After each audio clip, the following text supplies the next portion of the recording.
Casting the Runes by M.R. James. Read by Hugh Carr. April the 15th, Dear Sir, I am requested by the Council of the Association to return to you the draft of a paper on the truth of alchemy, which you have been good enough to offer to read at our forthcoming meeting, and to inform you that the Council do not see their way to including it in the program. Yours faithfully, Secretary. April 18th. Dear Sir, I am sorry to say that my engagements do not permit of my affording you an interview on the subject of your proposed paper, nor do our laws allow of your discussing the matter with the committee of our Council as you suggest. Please allow me to assure you that the fullest consideration was given to the draft which you submitted, and that it was not declined without having been referred to the judgment of a most competent authority. No personal question, it can hardly be necessary for me to add, can have had the slightest influence on the decision of the Council. Believe me, ut supra. April 20th. The Secretary of the Association begs respectfully to inform Mr. Carswell that it is impossible for him to communicate the name of any person or persons to whom the draft of Mr. Carswell's paper may have been submitted, and further desires to intimate that he cannot undertake to reply to any further letters on this subject. "And who is Mr. Carswell?" inquired the Secretary's wife. She had called at his office and, perhaps unwarrantably, had picked up the last of these 3 letters which the typist had just brought in. "Why, my dear, just at present Mr. Carswell is a very angry man, but I don't know much about him otherwise, except that he is a person of wealth. His address is Lufford Abbey, Warwickshire, and he's an alchemist apparently, and wants to tell us all about it. That's about all, except that I don't want to meet him for the next week or 2. Now, if you're ready to leave this place, I am." "What have you been doing to make him angry?" asked Mrs. Secretary. "The usual thing, my dear, the usual thing. He sent in a draft of a paper he wanted to read at the next meeting, and we referred it to Edward Dunning, almost the only man in England who knows about these things, and he said it was perfectly hopeless, so we declined it. So, Carswell has been pelting me with letters ever since. The last thing he wanted was the name of the man we referred his nonsense to. You saw my answer to that. But don't you say anything about it, for goodness sake." "I should think not, indeed. Did I ever do such a thing? I do hope, though, that he won't get to know it was poor Mr. Dunning." "Poor Mr. Dunning? I don't know why you call him that. He's a very happy man, is Dunning. Lots of hobbies and a comfortable home, and all his time to himself." "I only meant I should be sorry for him if this man got hold of his name and came and bothered him." Oh, yes, I dare say he would be poor Mr. Dunning then." The Secretary and his wife were lunching out, and the friends to whose house they were bound were Warwickshire people, so Mrs. Secretary had already settled it in her own mind that she would question them judiciously about Mr. Carswell. But she was saved the trouble of leading up to the subject, for the hostess said to the host, before many minutes had passed, "I saw the Abbot of Lufford this morning." The host whistled. "Did you? What in the world brings him up to town?" "Goodness knows. He was coming out of the British Museum gate as I drove past." It was not unnatural that Mrs. Secretary should inquire whether this was a real abbot who was being spoken of. "Oh, no, my dear. Only a neighbour of ours in the country who bought Lufford Abbey a few years ago. His real name is Carswell." "Is he a friend of yours?" asked Mr. Secretary, with a private wink to his wife. The question let loose a torrent of declamation. There was really nothing to be said for Mr. Carswell. Nobody knew what he did with himself. His servants were a horrible set of people. He invented a new religion for himself and practiced no one could tell what appalling rites. He was very easily offended and never forgave anybody. He had a dreadful face, so the lady insisted, her husband somewhat demurring. He never did a kind action, and whatever influence he did exert was mischievous. "Do the poor man justice, dear," the husband interrupted. "You forget the treat he gave the school children." "Forget it indeed, but I'm glad you mentioned it, because it gives an idea of the man. Now, Florence, listen to this. The first winter he was at Lufford, this delightful neighbour of ours wrote to the clergyman of his parish. He's not ours, but we know him very well, and offered to show the school children some magic lantern slides. He said he had some new kinds, which he thought would interest them. Well, the clergyman was rather surprised, because Mr. Carswell had shown himself inclined to be unpleasant to the children, complaining of their trespassing or something of the sort. But of course he accepted, and the evening was fixed, and our friend went himself to see that everything went right. He said he never had been so thankful for anything as that his own children were all prevented from being there. They were at a children's party at our house, as a matter of fact, because this Mr. Carswell had evidently set out with the intention of frightening these poor village children out of their wits, and I do believe if he had been allowed to go on, he would actually have done so. He began with some comparatively mild things. Red Riding Hood was one, and even then Mr. Farrar said the wolf was so dreadful that several of the smaller children had to be taken out. And he said Mr. Carswell began the story by producing a noise like a wolf howling in the distance, which was the most gruesome thing he had ever heard. All the slides he showed, Mr. Farrar said, were most clever. They were absolutely realistic. And where he had got them, or how he worked them, he could not imagine. Well, the show went on, and the stories kept on becoming a little more terrifying each time, and the children were mesmerized into complete silence. At last he produced a series which represented a little boy passing through his own park, Lufford I mean, in the evening. Every child in the room could recognize the place from the pictures, and this poor boy was followed and at last pursued and overtaken and either torn to pieces or somehow made away with by a horrible hopping creature in white, which you saw first dodging about among the trees, and gradually it appeared more and more plainly. Mr. Farrar said it gave him one of the worst nightmares he ever remembered, and what it must have meant to the children doesn't bear thinking of. Of course this was too much, and he spoke very sharply indeed to Mr. Carswell, and said it couldn't go on. All he said was, "Oh, you think it's time to bring our little show to an end and send them home to their beds? Very well." And then, if you please, he switched on another slide which showed a great mass of snakes, centipedes, and disgusting creatures with wings, and somehow or other he made it seem as if they were climbing out of the picture and getting in amongst the audience, and this was accompanied by a sort of dry, rustling noise which sent the children nearly mad, and of course they stampeded. A good many of them were rather hurt in getting out of the room, and I don't suppose one of them closed an eye that night. There was the most dreadful trouble in the village afterwards.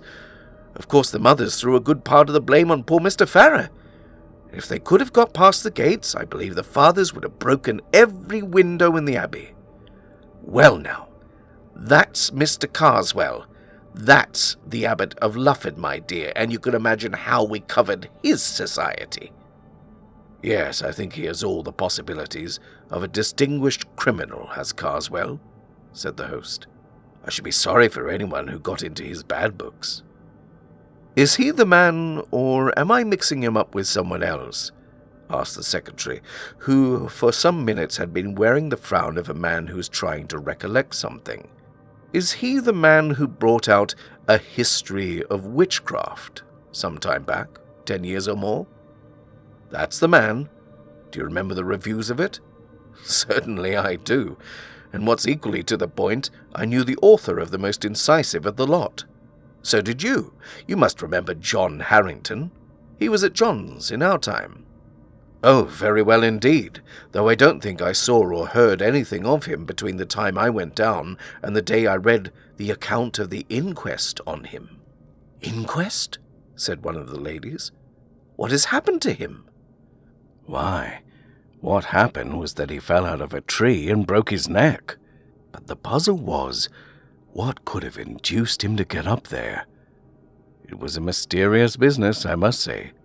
Here was this man, not an athletic fellow, was he, with no eccentric twist about him that was ever noticed, walking home along a country road late in the evening. No tramps about, well known and liked in the place, and suddenly he begins to run like mad, loses his hat and stick, and finally shins up a tree, quite a difficult tree, growing in the hedgerow. A dead branch gives way, and he comes down with it and breaks his neck. And there he's found next morning, with the most dreadful face of fear on him that could be imagined. It was pretty evident, of course, that he'd been chased by something. People talked of savage dogs and beasts escaped out of menageries, but there was nothing to be made of that. That was in '89, and I believe his brother Henry, whom I remember well at Cambridge, but you probably don't, has been trying to get on the track of an explanation ever since. He, of course, insists there was malice in it, but I don't know.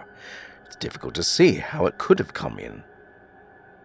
After a time, the talk reverted to the history of witchcraft.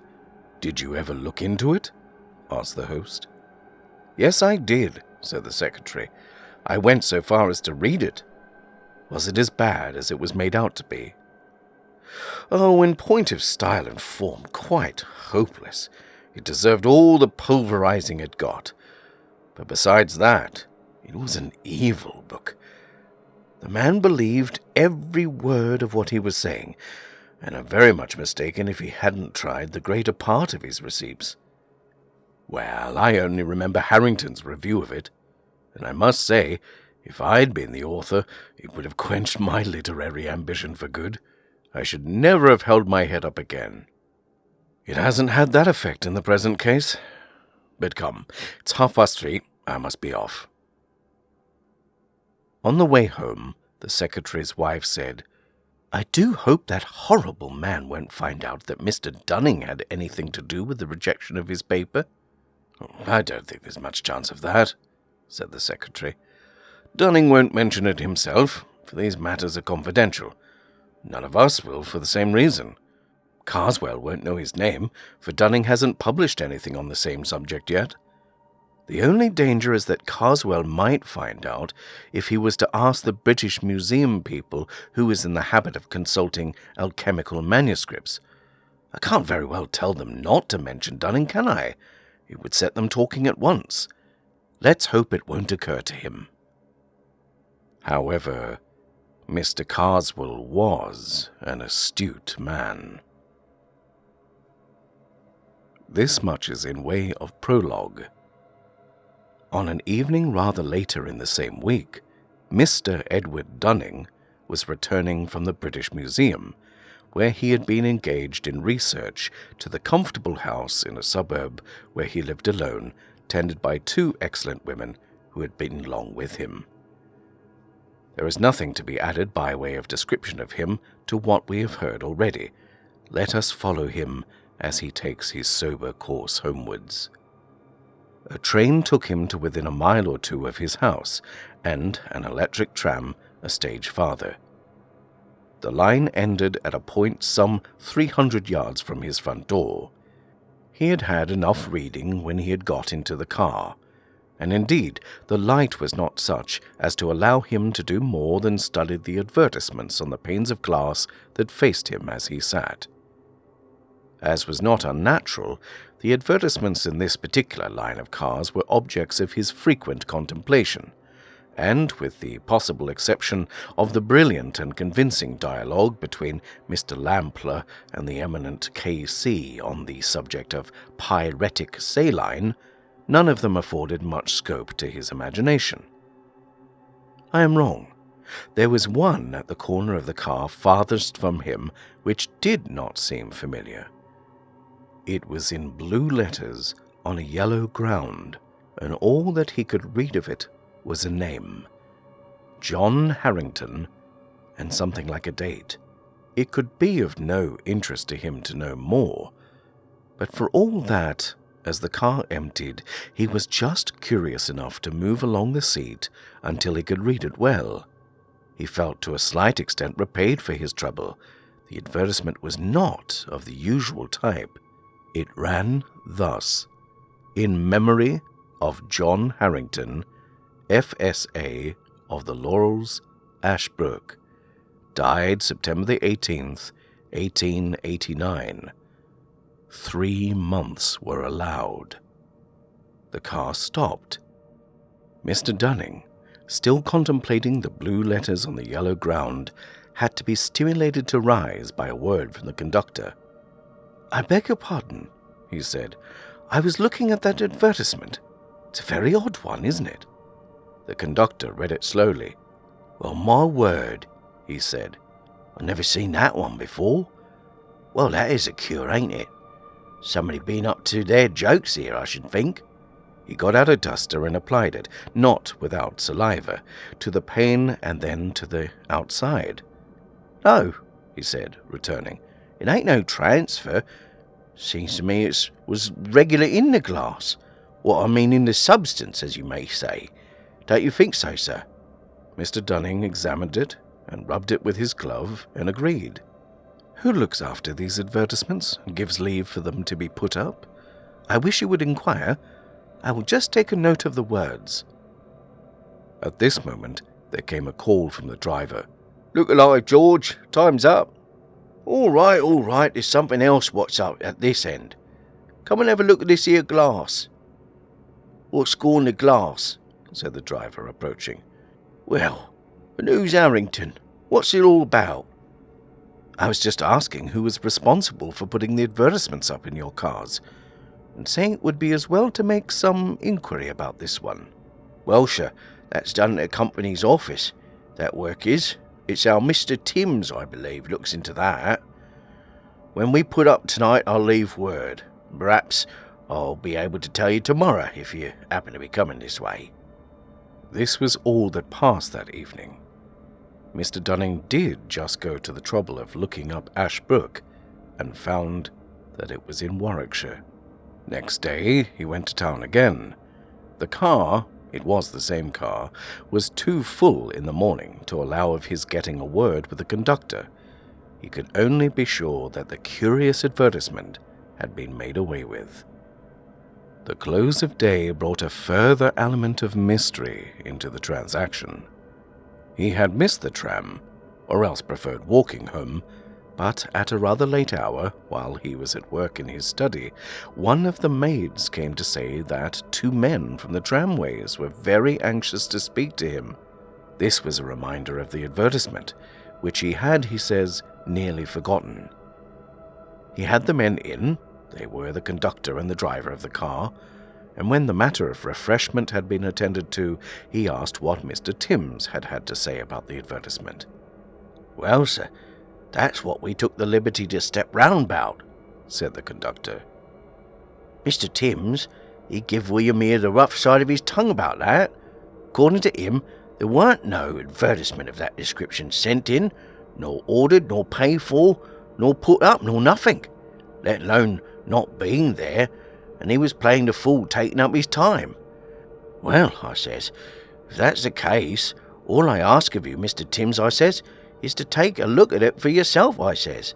Of course, if it ain't there, I says, you may take and call me what you like." "Right," he says, "I will." And he went straight off. Now, I'll leave it to you, sir, if that ad, as we call 'em, with Harrington on it, weren't as plain as ever you see anything. Blue letters on yellow glass, and as I says at the time, and you borne me out, regular in the glass, because if you remember, you recollect me swabbing it with my duster. "To be sure I do, quite clearly. Well?" "You may say well, I don't think. Mr. Timms, he gets in that car with a light. No, he'd tell William to hold the light outside. 'Now,' he says, 'where's your precious ad what we heard so much about?' 'Here it is,' I says, 'Mr. Timms,' and I laid my hand on it. The conductor paused. "Well," said Mr. Dunning, "it was gone, I suppose. Broken?" "Broke? Not it. There warn't, if you believe me, no more trace of them letters, blue letters they was, on that piece of glass than... Well, it's no good me talking. I never see such a thing. I'll leave it to William here if... But there, as I says, there's no benefit me going on about it." "Well, what did Mr. Timms say?" "Well, he did what I gave him leave to. Called us pretty much anything he liked, and I don't know as I blame him so much neither. But what we thought, William and me did, was as we seen you take down a bit of a note about that lettering." "I certainly did that, and I have it now. Do you wish me to speak to Mr. Timms myself, and show it to him? Was that what you came in about?" "There, didn't I say as much?" said William. "Deal with a gent if you can get on track of one, that's my word. Now, perhaps, George, you'll allow I ain't took you very far wrong tonight." "Very well, William, very well. No need for you to go on as if you'd had to frog-march me here. I come quiet, didn't I? All the same for that, we hadn't ought to take up your time this way, sir. But if it so happened you could find time to step round to the company office in the morning and tell Mr. Timms what you seen for yourself, we should lay under a very high obligation to you for the trouble. You say it ain't been called, well, one thing and another, as we mind. But if they got into their head at the office as we seen things that weren't there, why, one thing leads to another, and where should we be 12 months hence? Well, you can understand what I mean." Amid further elucidations of the proposition, George, conducted by William, left the room. The incredulity of Mr. Timms, who had a nodding acquaintance with Mr. Dunning, was greatly modified on the following day by what the latter could tell and show him, and any bad mark that might have been attached to the names of William and George was not suffered to remain on the company's books. But explanation there was none. Mr. Dunning's interest in the matter was kept alive by an incident of the following afternoon. He was walking from his club to the train, and he noticed some way ahead a man with a handful of leaflets, such as are distributed to passers-by by agents of enterprising firms. This agent had not chosen a very crowded street for his operations. In fact, Mr. Dunning did not see him get rid of a single leaflet before he himself reached the spot. One was thrust into his hand as he passed. The hand that gave it touched his, and he experienced a sort of little shock as it did so. It seemed unnaturally rough and hot. He looked in passing at the giver, but the impression he got was so unclear that, however much he tried to reckon it up subsequently, nothing would come. He was walking quickly, and as he went on glanced at the paper. It was a blue one. The name of Harrington in large capitals caught his eye. He stopped, startled, and felt for his glasses. The next instant the leaflet was twitched out of his hand by a man who hurried past, and was irrevocably gone.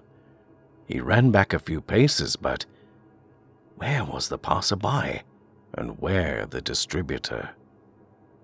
It was in a somewhat pensive frame of mind that Mr. Dunning passed on the following day into the select manuscript room of the British Museum and filled up tickets for Harley 3586 and some other volumes. After a few minutes they were brought to him, and he was settling the one he wanted first upon the desk, when he thought he heard his own name whispered behind him. He turned round hastily, and in doing so brushed his little portfolio of loose papers onto the floor. He saw no one he recognized except one of the staff in charge of the room, who nodded to him, and he proceeded to pick up his papers. He thought he had them all, and was just turning to begin work, when a stout gentleman at the table behind him, who was just rising to leave, and had collected his own belongings, touched him on the shoulder, saying, "May I give you this? I think it should be yours," and handed him a missing quire. "It is mine, thank you," said Mr. Dunning. In another moment the man had left the room. Upon finishing his work for the afternoon, Mr. Dunning had some conversation with the assistant in charge, and took occasion to ask who the stout gentleman was. "Oh, he's a man named Carswell," said the assistant. "He was asking me a week ago who were the great authorities on alchemy, and of course I told him you were the only one in the country. I'll see if I can catch him. He'd like to meet you, I'm sure." "For heaven's sake, don't dream of it," said Mr. Dunning. "I'm particularly anxious to avoid him." "Oh, very well," said the assistant. "He doesn't come here often. I dare say you won't meet him." More than once on the way home that day, Mr. Dunning confessed to himself that he did not look forward with his usual cheerfulness to a solitary evening.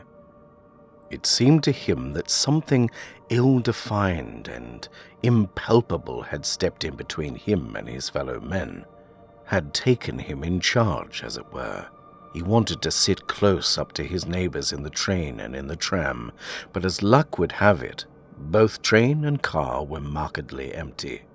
The conductor, George, was thoughtful and appeared to be absorbed in calculations as to the number of passengers.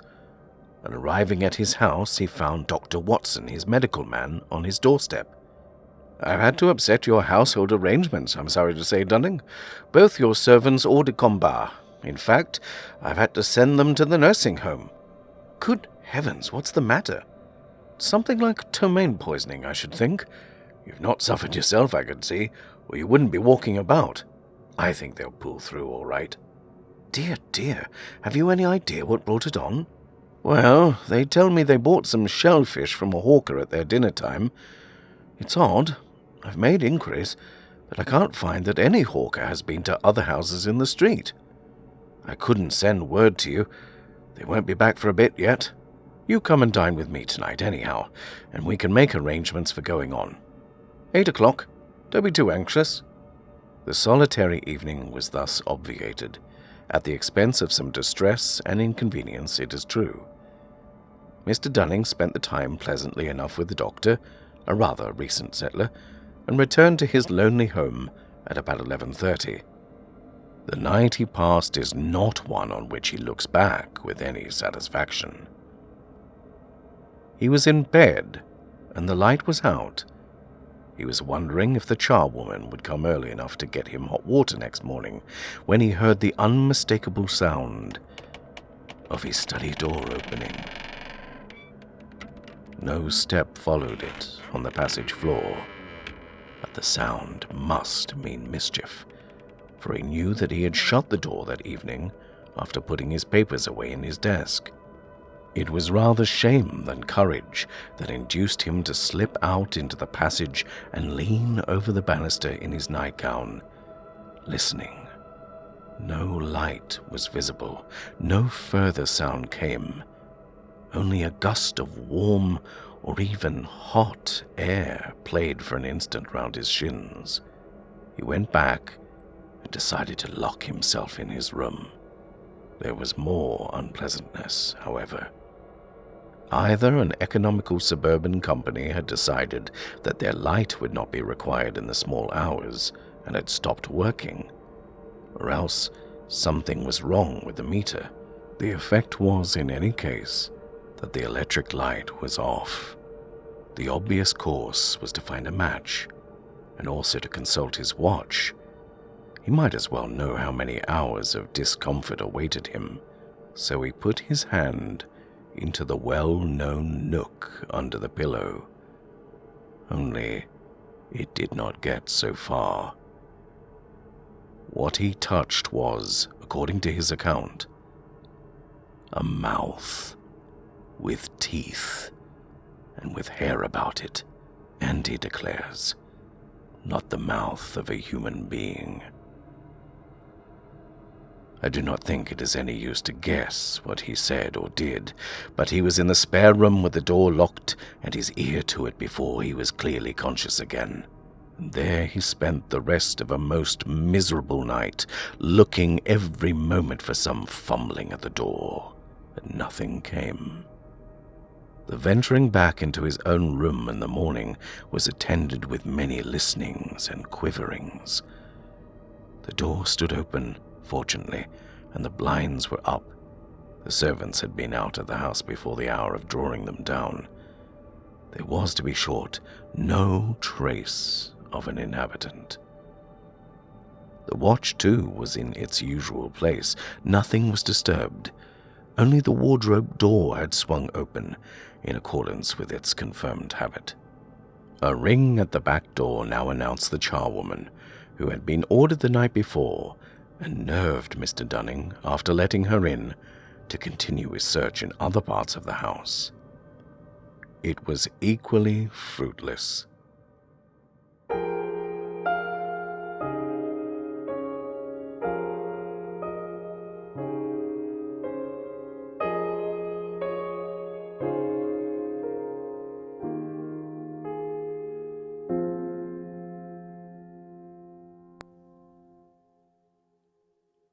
The day thus begun went on dismally enough.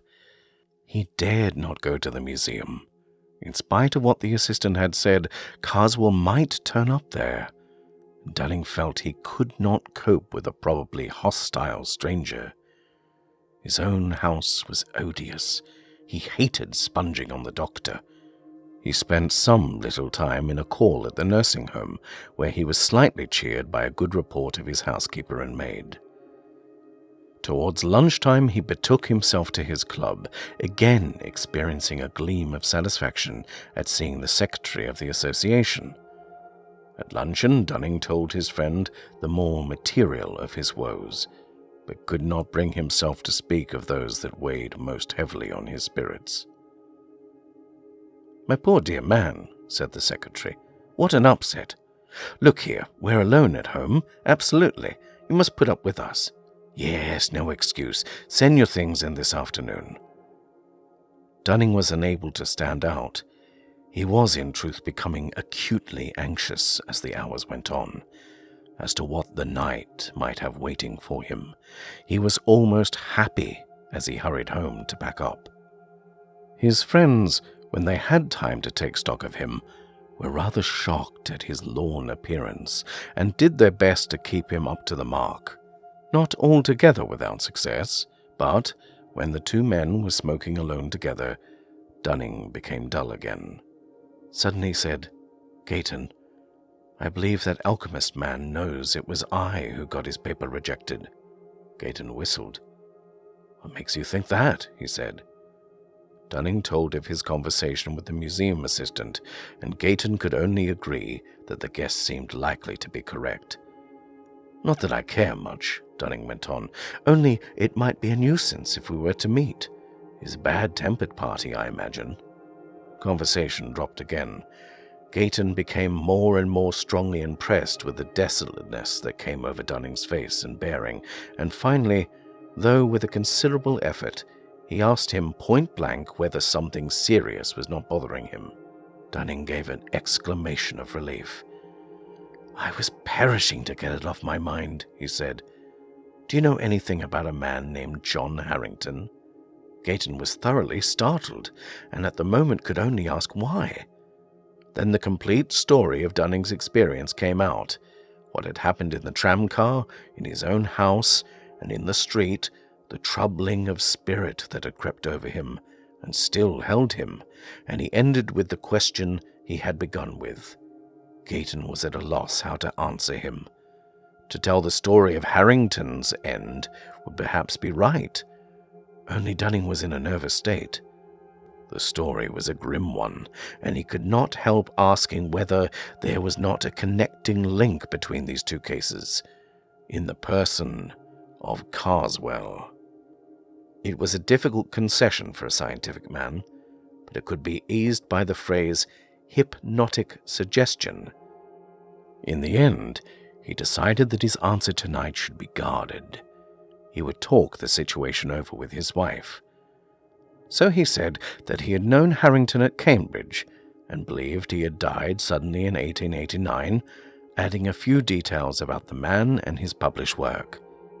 He did talk the matter over with Mrs. Gayton, and, as he had anticipated, she leapt at once to the conclusion which had been hovering before him.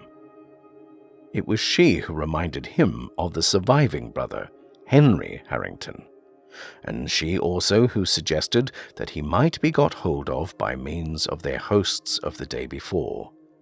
He might be a hopeless crank, objected Gayton. That could be ascertained from the Bennets who knew him, Mrs. Gayton retorted, and she undertook to see the Bennets the very next day. It is not necessary to tell in further detail the steps by which Henry Harrington and Dunning were brought together. The next scene that does require to be narrated is a conversation which took place between the two. Dunning had told Harrington of the strange ways in which the dead man's name had been brought before him, and had said something besides of his own subsequent experiences. Then he had asked if Harrington was disposed in return to recall any of the circumstances connected with his brother's death. Harrington's surprise at what he heard can be imagined, but his reply was readily given. John, he said, was in a very odd state, undeniably, from time to time during some weeks before, though not immediately before the catastrophe. There were several things. The principal notion he had was that he thought he was being followed. No doubt he was an impressionable man, but he never had had such fancies as this before. I cannot get it out of my mind that there was ill will at work, and what you tell me about yourself reminds me very much of my brother. Can you think of any possible connecting link? There is just one that has been taking shape vaguely in my mind. I've been told that your brother reviewed a book very severely not long before he died, and just lately I have happened to cross the path of the man who wrote that book in a way he would resent. Don't tell me the man was called Carswell. Why not? That is exactly his name. Henry Harrington leant back. That is final to my mind. Now, I must explain further. From something he said, I feel sure that my brother John was beginning to believe, very much against his will, that Carswell was at the bottom of his trouble. I want to tell you what seems to me to have a bearing on the situation. My brother was a great musician and used to run up to concerts in town. He came back 3 months before he died from one of these and gave me his program to look at. An analytical program, he always kept them. I nearly missed this one, he said. I suppose I must have dropped it. Anyhow, I was looking for it under my seat and in my pockets and so on.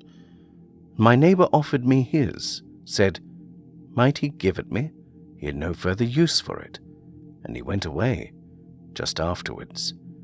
I don't know who he was, a stout, clean-shaven man.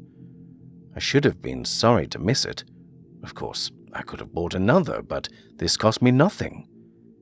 At another time he told me that he had been very uncomfortable both on the way to his hotel and during the night. I piece things together now in thinking it over. Then, not very long after, he was going over these programs, putting them in order to have them bound up, and in this particular one, which, by the way, I had hardly glanced at, he found quite near the beginning a strip of paper with some very odd writing on it, in red and black, most carefully done. It looked to me more like runic letters than anything else. Why, he said, this must belong to my fat neighbor. It looks as if it might be worth returning to him. It may be a copy of something. Evidently, someone has taken trouble over it. How can I find his address?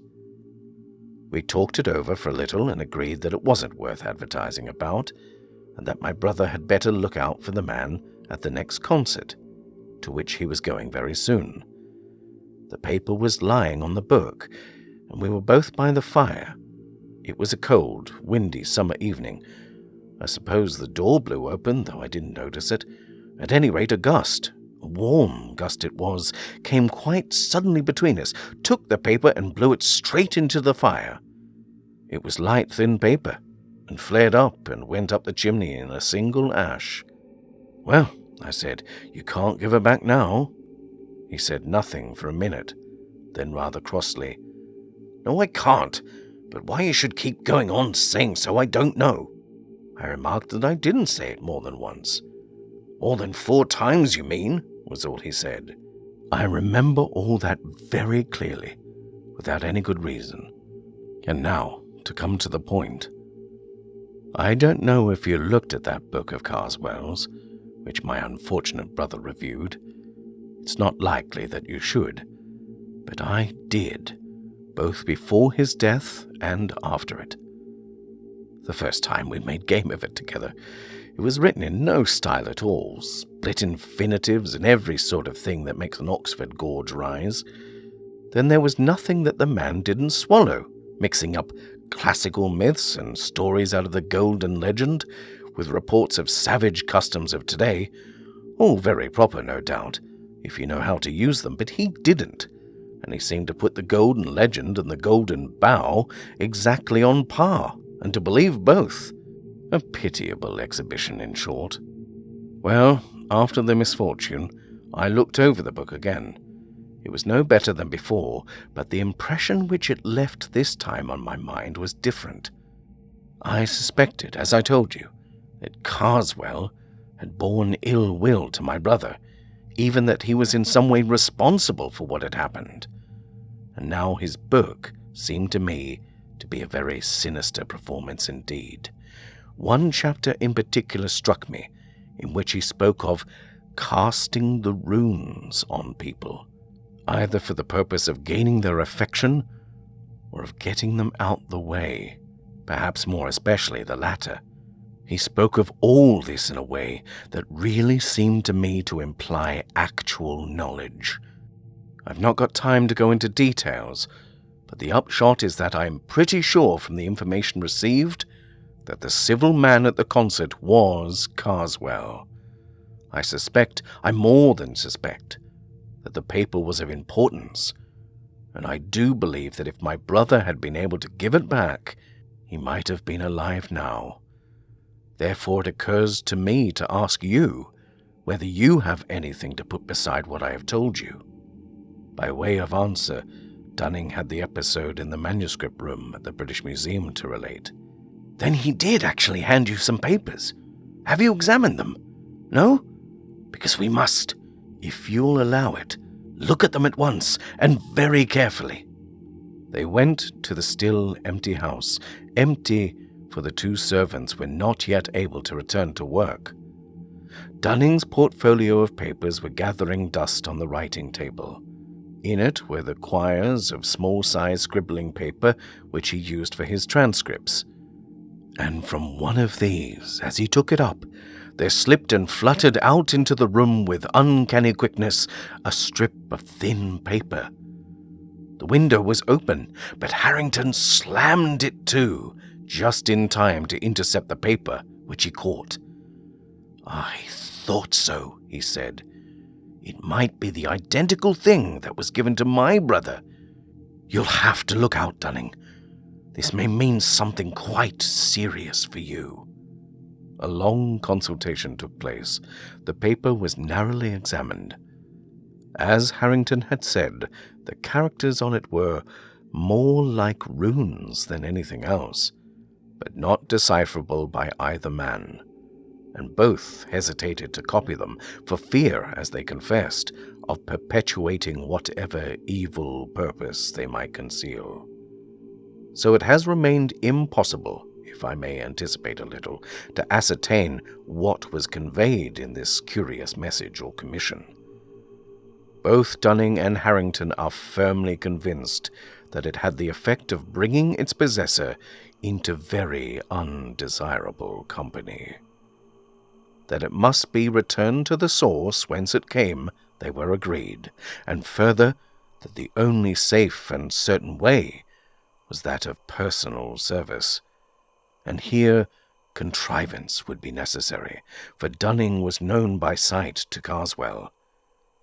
He must, for one thing, alter his appearance by shaving his beard. But then, might not the blow fall first? Harrington thought they could time it, He knew the date of the concert at which the black spot had been put on his brother. It was June 18th. The death had followed on September 18th. Dunning reminded him that 3 months had been mentioned on the inscription on the car window. "Perhaps," he added, with a cheerless laugh, "mine may be a bill of 3 months too. I believe I can fix it by my diary. Yes, April 23rd was the day at the museum. That brings us to July 23rd. Now, you know, it becomes extremely important to me to know anything you will tell me about the progress of your brother's trouble, if it is possible for you to speak of it." "Of course. Well, the sense of being watched whenever he was alone was the most distressing thing to him. After a time I took to sleeping in his room, and he was the better for that. Still, he talked a great deal in his sleep." "What about?" "Is it wise to dwell on that, at least before things are straightened out?" "I think not.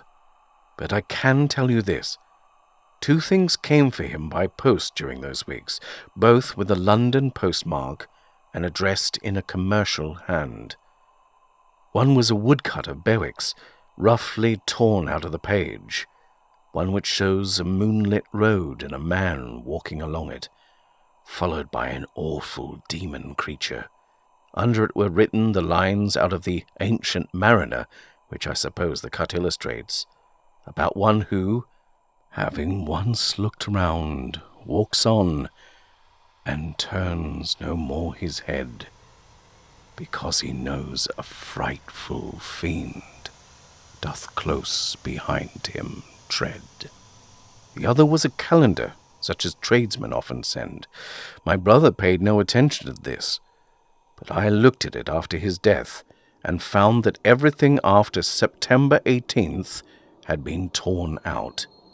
You may be surprised at his having gone out alone the evening he was killed, but the fact is that during the last 10 days or so of his life, he'd been quite free from the sense of being followed or watched. The end of the consultation was this. Harrington, who knew a neighbour of Carswell's, thought he saw a way of keeping a watch on his movements. It would be Dunning's part to be in readiness to try to cross Carswell's path at any moment, to keep the paper safe and in a place of ready access. They parted. The next weeks were no doubt a severe strain upon Dunning's nerves. The intangible barrier which had seemed to rise about him on the day when he received the paper gradually developed into a brooding blackness that cut him off from the means of escape to which one might have thought he might resort. No one was on hand who was likely to suggest them to him, and he seemed robbed of all initiative. He waited with inexpressible anxiety as May, June, and early July passed on, for a mandate from Harrington. But all this time, Carswell remained immovable at Lufford.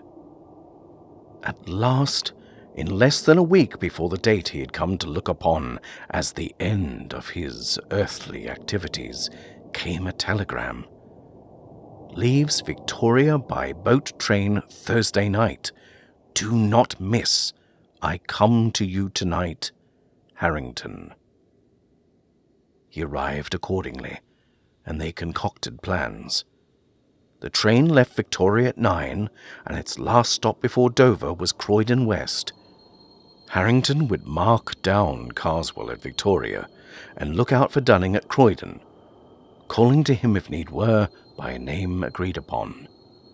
Dunning, disguised as far as might be, was to have no label or initials on any hand luggage, and must at all costs have the paper with him. Dunning's suspense as he waited on the Croydon platform, I need not attempt to describe. His sense of danger during the last days had only been sharpened by the fact that the cloud about him had perceptibly been lighter. But relief was an ominous symptom, and if Carswell eluded him now, hope was gone. And there were so many chances of that. The rumor of the journey might be itself a device. The 20 minutes in which he paced the platform and persecuted every porter with inquiries as to the boat train were as bitter as any he had spent. Still, the train came, and Harrington was at the window. It was important, of course, that there should be no recognition.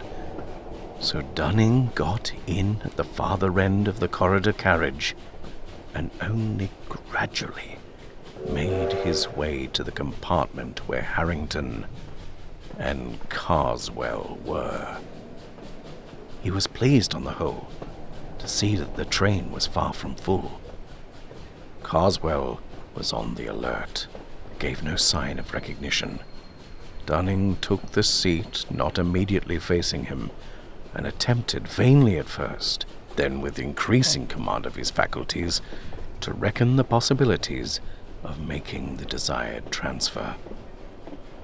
Opposite to Carswell, and next to Dunning, was a heap of Carswell's coats on the seat. It would be of no use to slip the paper into these. He would not be safe, would not feel so, unless in some way it could be proffered by him and accepted by the other. There was a handbag, open and with papers in it.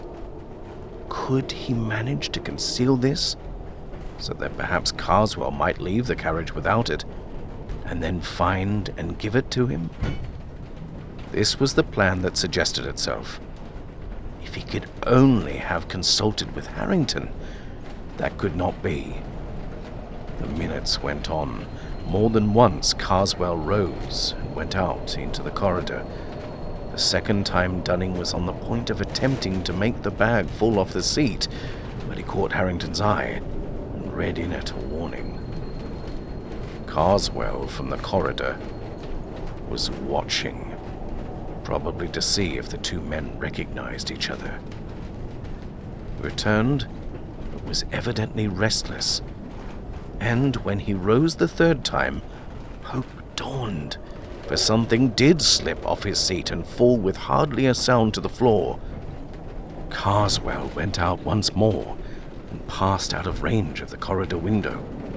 Dunning picked up what had fallen and saw the key was in his hands, in the form of one of Cook's ticket cases, with tickets in it. These cases have a pocket in the cover, and within very few seconds, the paper of which we have heard was in the pocket of this one. To make the operation more secure, Harrington stood in the doorway of the compartment and fiddled with the blind. It was done, and done at the right time, for the train was now slowing down towards Dover. In a moment more, Carswell re-entered the compartment. As he did so, Dunning, managing he knew not how to suppress the tremble in his voice, handed him the ticket case, saying, "May I give you this, sir? I believe it is yours." After a brief glance at the ticket inside, Carswell uttered the hoped-for response, "Yes, it is. Much obliged to you, sir." And he placed it in his breast pocket. Even in the few moments that remained, moments of tense anxiety, for they knew not to what a premature finding of the paper might lead, both men noticed that the carriage seemed to darken about them and to grow warmer, that Carswell was fidgety and oppressed, that he drew the heap of loose coats near to him and cast it back as if it repelled him, and that he then sat upright and glanced anxiously at both. They, with sickening anxiety, busied themselves in collecting their belongings, but they both thought that Carswell was on the point of speaking when the train stopped at Dover town. It was natural that in the short space between town and pier they should both go into the corridor. At the pier they got out, but so empty was the train that they were forced to linger on the platform until Carswell should have passed ahead of them with his porter on the way to the boat. And only then was it safe for them to exchange a pressure of the hand and a word of concentrated congratulation. The effect upon Dunning was to make him almost faint. Harrington made him lean up against the wall, while he himself went forward a few yards within sight of the gangway to the boat, at which Carswell had now arrived. The man at the head of it examined his ticket, and, laden with coats, he passed down into the boat. Suddenly, the official called after him, "You, sir, beg pardon, did the other gentleman show his ticket?" "What the devil do you mean by other gentleman?" Carswell's snarling voice came back from the deck. The man bent over and looked at him. "The devil, sir? Well, I don't know, I'm sure." Harrington heard him say to himself, and then aloud, "My mistake, sir. Must have been your rugs. Ask your pardon." And then to a subordinate near him, "Had he got a dog with him or what? Funny thing. Could have swore he wasn't alone. Well, whatever it was, they'll have to see it aboard. She's off now. Another week, and we shall be getting the holiday customers." In 5 minutes more, there was nothing but the lessening lights of the boat, the long line of the Dover lamps, the night breeze, and the moon. Long and long the two sat in their room at the Lord Warden. In spite of the removal of their greatest anxiety, they were oppressed with a doubt, not of the lightest. Had they been justified in sending a man to his death, as they believed they had? Ought they not to warn him, at least? "No," said Harrington. "If he is the murderer I think him, we have done no more than is just. Still, if you think it better, but how and where can you warn him?" "He was booked to Abbeville only," said Dunning. "I saw that. If I wired to the hotels, there in Joanne's guide, 'Examine your ticket case, Dunning,' I should feel happier. This is the 21st. He will have a day, but I am afraid he has gone into the dark." So telegrams were left at the hotel office. It is not clear whether these reached their destination, or whether, if they did, they were understood. All that is known is that on the afternoon of the 23rd, an English traveller, examining the front of St. Wolfram's Church at Abbeville, then under extensive repair, was struck on the head and instantly killed by a stone falling from the scaffold erected round the northwestern tower, there being, as was clearly proved, no workman on the scaffold at that moment, and the traveller's papers identified him as Mr. Carswell. Only one detail shall be added. At Carswell's sale, a set of Berwick sold with all faults was acquired by Harrington. The page with the woodcut of the traveller and the demon was, as he expected, mutilated. Also, after a judicious interval, Harrington repeated to Dunning something of what he had heard his brother say in his sleep. But it was not long before Dunning stopped him.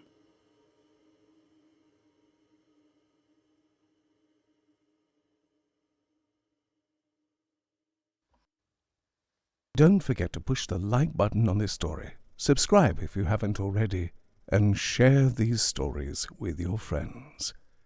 And now, on with the tale. The Tractate Middoth by M.R. James. Read for you by Hugh Carr.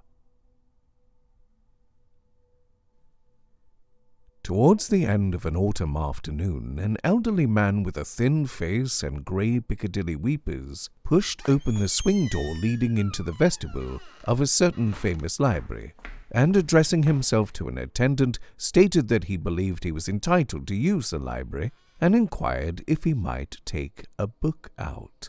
"Yes, if he were on the list of those to whom the privilege was given, he produced his card, Mr. John Eldred, and the register being consulted, a favourable answer was given. "Now, another point," he said.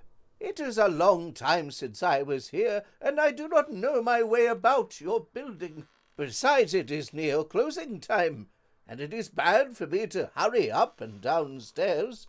I have here the title of the book I want. Is there anyone at liberty who could go and find it for me?" After a moment's thought, the bookkeeper beckoned to a young man who was passing. "Mr. Garrett," he said, "do you have a moment to assist this gentleman?" "With pleasure." was Mr. Garrett's answer. The slip with the title was handed to him. "I think I can put my hand on this. It appears to be in the class I inspected last quarter, but I'll just look it up in the catalogue to make sure. I suppose it is that particular edition that you require, sir?" "Yes, if you please. That and no other," said Mr. Eldred. "I am exceedingly obliged to you." "Don't mention it, I beg, sir," said Mr. Garrett, and hurried off. "I thought so," he said to himself, when his finger, travelling down the pages of the catalogue, stopped at a particular entry. "Talmud, Tractate Middoth, with the commentary of Nachmanides, Amsterdam 1701, 11.3.34. Hebrew class, of course. Not a very difficult job, this." Mr. Eldred, accommodated with a chair in the vestibule, awaited anxiously the return of his messenger, and his disappointment at seeing an empty-handed Mr. Garrett running down the staircase was very evident. "I'm sorry to disappoint you, sir," said the young man. "but the book is out." "Oh, dear," said Mr. Eldred. "Is that so? You sure there can be no mistake?" "I don't think there is much chance of it, sir, but it's possible. If you'd like to wait a minute, you might meet the very gentleman that's got it. He must be leaving the library soon, and I think I saw him take that particular book out of the shelf." "Indeed? You didn't recognize him, I suppose? Would it be one of the professors or one of the students?" "I don't think so. Certainly not a professor. I should have known him. But the light isn't very good in that part of the library at this time of day, and I didn't see his face. I should have said he was a shortish old gentleman, perhaps a clergyman in a cloak. If you could wait, I can easily find out whether he wants the book very particularly." "No, said Mr. Eldred. I won't. I can't wait now. Thank you, no. I must be off. But I'll call tomorrow if I may, and perhaps you can find out who has it." "Certainly, sir. And I'll have the book ready for you if we—" But Mr. Eldred was already off, and hurrying more than one would have thought wholesome for him. Garrett had a few moments to spare, and, thought he, "I'll go back to that case and see if I can find the old man. Most likely he could put off using the book for a few days. Dare say the other one doesn't want to keep it for long." So off with him to the Hebrew class. When he got there, it was unoccupied, and the volume marked 11.3.34 was in its place on the shelf. It was vexatious to Garrett's self-respect to have disappointed an inquirer with so little reason, and he would have liked, had it not been against library rules, to take the book down to the vestibule then and there, so that it might be ready for Mr. Eldred when he called. However, next morning he would be on the lookout for him, and he begged the doorkeeper to send and let him know when the moment came. As a matter of fact, he was himself in the vestibule when Mr. Eldred arrived, very soon after the library opened and when hardly anyone besides the staff were in the building. "I'm very sorry," he said. "It's not often that I make such a stupid mistake, but I did feel sure that the old gentleman I saw took out that very book and kept it in his hand without opening it. Just as people do, you know, sir, when they mean to take a book out of the library and not merely refer to it. But, however, I'll run up now at once and get it for you this time." And here intervened a pause. Mr. Eldred paced the entry read all the notices, consulted his watch, sat and gazed up the staircase, did all that a very impatient man could, until some 20 minutes had run out. At last he addressed himself to the doorkeeper and inquired if it was a very long way to that part of the library to which Mr. Garrett had gone. Well, I was thinking it was funny, sir. He's a quick man as a rule. But to be sure, he might have been sent for by the librarian. And even so, I think it'd have mentioned to him that you was waiting. I'll just speak him up on the tube and see. And to the tube he addressed himself. As he absorbed the reply to his question, his face changed, and he made 1 or 2 supplementary inquiries, which were shortly answered. Then he came forward to his counter and spoke in a lower tone. I'm sorry to hear, sir. Something seems to have happened a little awkward. Mr. Garrett has been taken poorly, it appears, and the librarian sent him home in a cab the other way. Something of an attack, by what I can hear. What? Really? You mean that someone has injured him? No, sir, not violence here, but, as I should judge, attacked with an attack, what you might term it, of illness. Not a strong constitution, Mr. Garrett. But that's your book, sir. Perhaps you might be able to find it for yourself. It's too bad you should be disappointed this way twice over. Well, but I'm so sorry that Mr. Garrett should have been taken ill in this way while he was obliging me. I think I must leave the book and call and inquire after him. You can give me his address, I suppose. That was easily done. Mr. Garrett, it appeared, lodged in rooms not far from the station. And one other question. Did you happen to notice if an old gentleman, perhaps a clergyman, in a black cloak, left the library after I did yesterday? I think he may have been I think that is that he may be staying, or rather, that I may have known him. Not in a black cloak, sir, no. There were only 2 gentlemen left later than what you done, sir. Both of them youngish men. There was Mr. Carter, took out a music book, and one of the professors with a couple of novels. That's a lot, sir. And then I went off to me tea. I'm glad to get it. Thank you, sir. Much obliged. Mr. Eldred, still a prey to anxiety, betook himself in a cab to Mr. Garrett's address. But the young man was not yet in a condition to receive visitors. He was better, but his landlady considered that he must have had a severe shock. She thought most likely, from what the doctor said, that he would be able to see Mr. Eldred tomorrow. Mr. Eldred returned to his hotel at dusk and spent, I fear, but a dull evening. On the next day he was able to see Mr. Garrett. When in health, Mr. Garrett was a cheerful and pleasant-looking young man. Now he was a very white and shaky being, propped up in an armchair by the fire, and inclined to shiver and keep an eye on the door. If, however, there were visitors whom he was not prepared to welcome, Mr. Eldred was not among them. It really is I who owe you an apology, and I was despairing of being able to pay it, for I didn't know your address, but I'm very glad you have called. I do dislike and regret giving all this trouble, but, I could not have foreseen this attack which I had. Of course not. But now I am something of a doctor. You'll excuse my asking. You have had, I am sure, good advice. Was it a fall you had? No. I did fall on the floor, but not from any height. It was really a shock. You mean something startled you? Was it anything you thought you saw? Not much thinking in the case, I'm afraid. Yes, it was something I saw. You remember when you called the first time at the library? Yes, of course. Well, now let me beg you not to try to describe it. It will not be good for you to recall it, I'm sure. But indeed it would be a relief to me to tell anyone like yourself. You might be able to explain it away.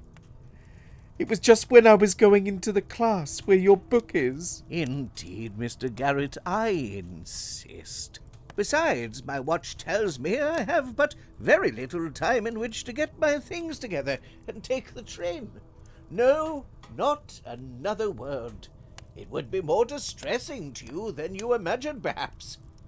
Now, there is just one thing I want to say. I feel that I am really indirectly responsible for this illness of yours, and I think I ought to defray the expense which it has, eh? But this offer was quite distinctly declined. Mr. Eldred, not pressing it, left almost at once, not, however, before Mr. Garrett had insisted upon his taking a note of the class mark of the Tractate Middoth, which, as he said, Mr. Eldred could at leisure get for himself. But Mr. Eldred did not reappear at the library. William Garrett had another visitor that day in the person of a contemporary and colleague from the library, one George Earle. Earle had been one of those who found Garrett lying insensible on the floor just inside the class, or cubicle, opening upon the central alley of a spacious gallery, in which the Hebrew books were placed. And Earle had naturally been very anxious about his friend's condition. So, as soon as library hours were over, he appeared at the lodgings. Well, He said, after other conversation, I've no notion what it was that put you wrong, but I've got the idea that there's something wrong in the atmosphere at the library. I know this, that just before we found you, I was coming along the gallery with Davis, and I said to him, "Did you ever know such a musty smell anywhere as about here? It can't be wholesome." Well now, if one goes on living a long time with a smell of that kind, I can tell you it's worse than ever I knew it. Must get into the system and break out sometime, don't you think? Garrett shook his head. That's all very well about the smell, but it isn't always there, though I've noticed it the last day or two. Sort of unnaturally strong smell of dust. But no, that's not what did it for me. It was something I saw, and I want to tell you about it. I went into that Hebrew class to get a book for a man that was inquiring for it down below. Now that same book I'd made a mistake about the day before. I'd been for it for the same man, and made sure that I saw an old parson in a cloak taking it out. I told my man it was out. Off he went to call the next day. I went back to see if I could get it out of the parson. No parson there, and the book on the shelf. Well, yesterday, as I say, I went again. This time, if you please, 10 o'clock in the morning, remember? And as much light as ever you get in those classes, and there was my parson again, back to me, looking at the books on the shelf I wanted. His hat was on the table, and he had a bald head. I waited a second or two, looking at him rather particularly. I tell you, he had a very nasty bald head. It looked to me dry, and it looked dusty, and the streaks of hair across it were much less like hair than cobwebs. Well, I made a bit of noise on purpose, coughed and moved my feet. He turned round and let me see his face, which I hadn't seen before. I tell you again, I'm not mistaken. For one reason or another, I didn't take in the lower part of his face. I did see the upper part, and it was perfectly dry, and the eyes were very deep sunk, and over them, from the eyebrows to the cheekbone, there were cobwebs, thick. Now that closed me up, as they say, and I can't tell you anything more. What explanations were furnished by Earle of this phenomenon, it does not very much concern us to inquire, At all events, they did not convince Garrett that he had not seen what he had seen. Before William Garrett returned to work at the library, the librarian insisted upon his taking a week's rest and change of air. Within a few days' time, therefore, he was at the station with his bag, looking for a desirable smoking compartment in which to travel to Burnstow-on-Sea, which he had not previously visited. One compartment and one only seemed to be suitable, but just as he approached it, he saw, standing in front of the door, a figure so like one bound up with recent unpleasant associations that, with a sickening qualm, and hardly knowing what he did, he tore open the door of the next compartment and pulled himself into it as quickly as if death were at his heels. The train moved off, and he must have turned quite faint, for he was next conscious of a smelling bottle being put to his nose. His physician was a nice-looking old lady who, with her daughter, was the only passenger in the carriage. But for this incident, it is not very likely that he would have made any overtures to his fellow travellers. As it was, thanks and inquiries and general conversation supervened inevitably, and Mr. Garrett found himself provided before the journey's end not only with a physician, but with a landlady. For Mrs. Simpson had apartments to let at Burnstow, which seemed in all ways suitable. The place was empty at that season, so that Garrett was thrown a good deal into the society of the mother and daughter. He found them very acceptable company. On the third evening of his stay, he was on such terms with them as to be asked to spend the evening in their private sitting room. During their talk, it transpired that Garrett's work lay in a library. Libraries are fine places, said Mrs. Simpson, putting down her work with a sigh. But for all that, books have paid me a sad turn.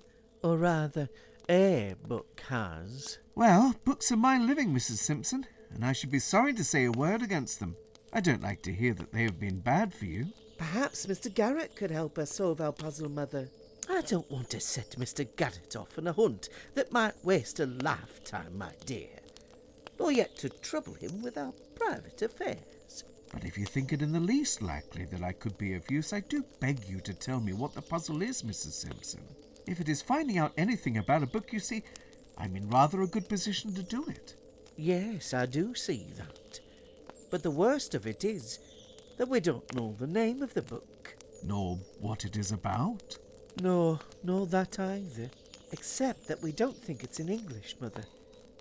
And that is not much of a clue.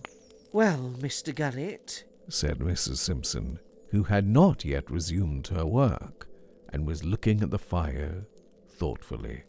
I shall tell you the story. You will please keep it to yourself if you don't mind, thank you. Now, it is just this. I had an old uncle, a Dr. Rand. Perhaps you may have heard of him. Not that he was a distinguished man, but from the odd way he chose to be buried. I rather think I have seen the name in some guidebook. That would be it, said Miss Simpson. He left directions, horrid old man, that he was to be put sitting at a table in his ordinary clothes, in a brick room that he had made underground in a field near his house. Of course, the country people say that he's been seen around there in his old black cloak. Well, dear, I don't know about such things, Mrs. Simpson went on. But anyhow, he is dead these 20 years and more. He was a clergyman, though I'm sure I can't imagine how he got to be one. But he did no duty for the last part of his life, which I think was a good thing. And he lived on his own property, very nice estate, not a great way from here. He had no wife or family, only one niece who was myself, and one nephew, and he had no particular liking for either of us, nor for anyone else as far as that goes. If anything, he liked my cousin better than he did me, for John was much more like him in his temper, and I'm afraid I must say his very mean, sharp ways. It might have been different if I had not married, but I did, and that he very much resented. Very well, here he was with this estate and a good deal of money, as it turned out, of which he had the absolute disposal, and it was understood that we, my cousin and I, would share it equally at his death. In a certain winter, over 20 years back, as I said, he was taken ill, and I was sent for to nurse him. My husband was alive then, but the old man would not hear of his coming. As I drove up to the house, I saw my cousin John driving away from it in an open fly, and looking, I noticed, in very good spirits. I went up and did what I could for my uncle, but I was very soon sure that this would be his last illness, and he was convinced of it too. During the day before he died, he got me to sit by him all the time, and I could see there was something, and probably something unpleasant, that he was saving up to tell me, and putting it off as long as he felt he could afford the strength. I'm afraid purposefully in order to keep me on the stretch. But at last out it came. "Mary," he said, "Mary, I've made my will in John's favour. He has everything, Mary." Well, of course, that came as a bitter shock to me, for we, my husband and I, were not rich people, and if he could have managed to live a little easier than he was obliged to do, I felt it might be the prolonging of his life. But I said little or nothing to my uncle, except that he had a right to do what he pleased, partly because I couldn't think of anything to say, and partly because I was sure there was more to come. And so there was. "But Mary," he said, "I'm not very fond of John, and I've made another will in your favour. You can have everything, only you've got to find the will, you see, and I don't mean to tell you where it is." Then he chuckled to himself and waited, for again I was sure he hadn't finished. "That's a good girl," he said after a time. "You wait and I'll tell you as much as I told John. But just let me remind you, you can't go into court with what I'm saying to you, for you won't be able to produce any collateral evidence beyond your own word, and John's a man that can do a little hard swearing if necessary." "Very well then, that's understood. Now, I had the fancy that I wouldn't write this will quite in the common way. So I wrote it in a book, Mary, a printed book. And there's several thousand books in this house. But there, you needn't trouble yourself with them, for it isn't one of them. It's in safe keeping elsewhere, in a place where John can go and find it any day, if he only knew. And you can't. A good will it is, properly signed and witnessed, but I don't think you'll find the witness in a hurry." Still I said nothing. If I'd moved at all, I must have taken hold of the old wretch and shaken him. He lay there, laughing to himself, and at last he said, Well, well, you've taken it very quietly, and as I want to start you both on equal terms, and John has a bit of a purchase in being able to go where the book is, I'll tell you just 2 other things which I didn't tell him. The will's in English, but you won't know that if ever you see it. That's one thing. And another is that when I'm gone, you'll find an envelope in my desk directed to you, and inside it something that would help you to find it, if only you have the wits to use it. In a few hours from that he was gone, and though I made an appeal to John Eldred about it... "John Eldred? I beg your pardon, Mrs. Simpson. I think I've seen a Mr. John Eldred. What is he like to look at?" It must be 10 years since I saw him. He would be a thin, elderly man now, unless he has shaved them off. He has that sort of whiskers which people used to call Dundreary or Piccadilly something. Weepers! Yes, that is the man. Where did you come across him, Mr. Garrett? I don't know if I could tell you, said Garrett mendaciously. In some public place, but you hadn't finished. Really, I had nothing much to add. Only that John Eldred, of course, paid no attention whatever to my letters, and has enjoyed the estate ever since, while my daughter and I have had to take to the lodging-house business here, which I must say has not turned out by any means so unpleasant as I feared it might. But about the envelope? To be sure. Why, the puzzle turns on that. Give Mr. Garrett the paper out of my desk. It was a small slip with nothing whatever on it but 5 numerals, not divided or punctuated in any way. 1, 1, 3, 3, 4. Mr. Garrett pondered, but there was a light in his eye.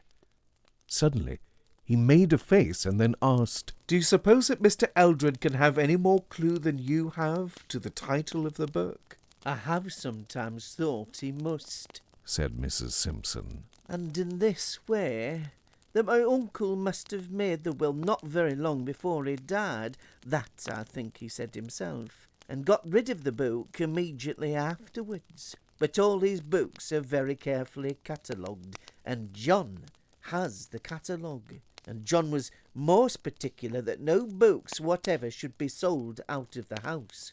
And I'm told that he is always journeying about to booksellers and libraries, so I fancy that he must have found out just which books are missing from my uncle's library of those which are entered in the catalogue, and must be hunting for them.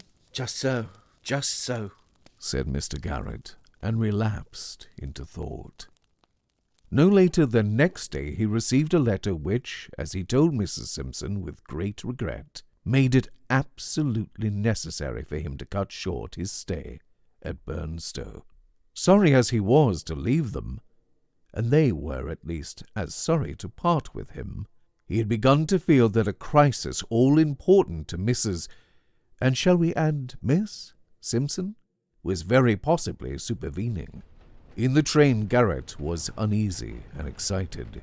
He racked his brains to think whether the press mark of the book which Mr. Eldred had been inquiring after was the one in any way corresponding to the numbers on Mrs. Simpson's little bit of paper.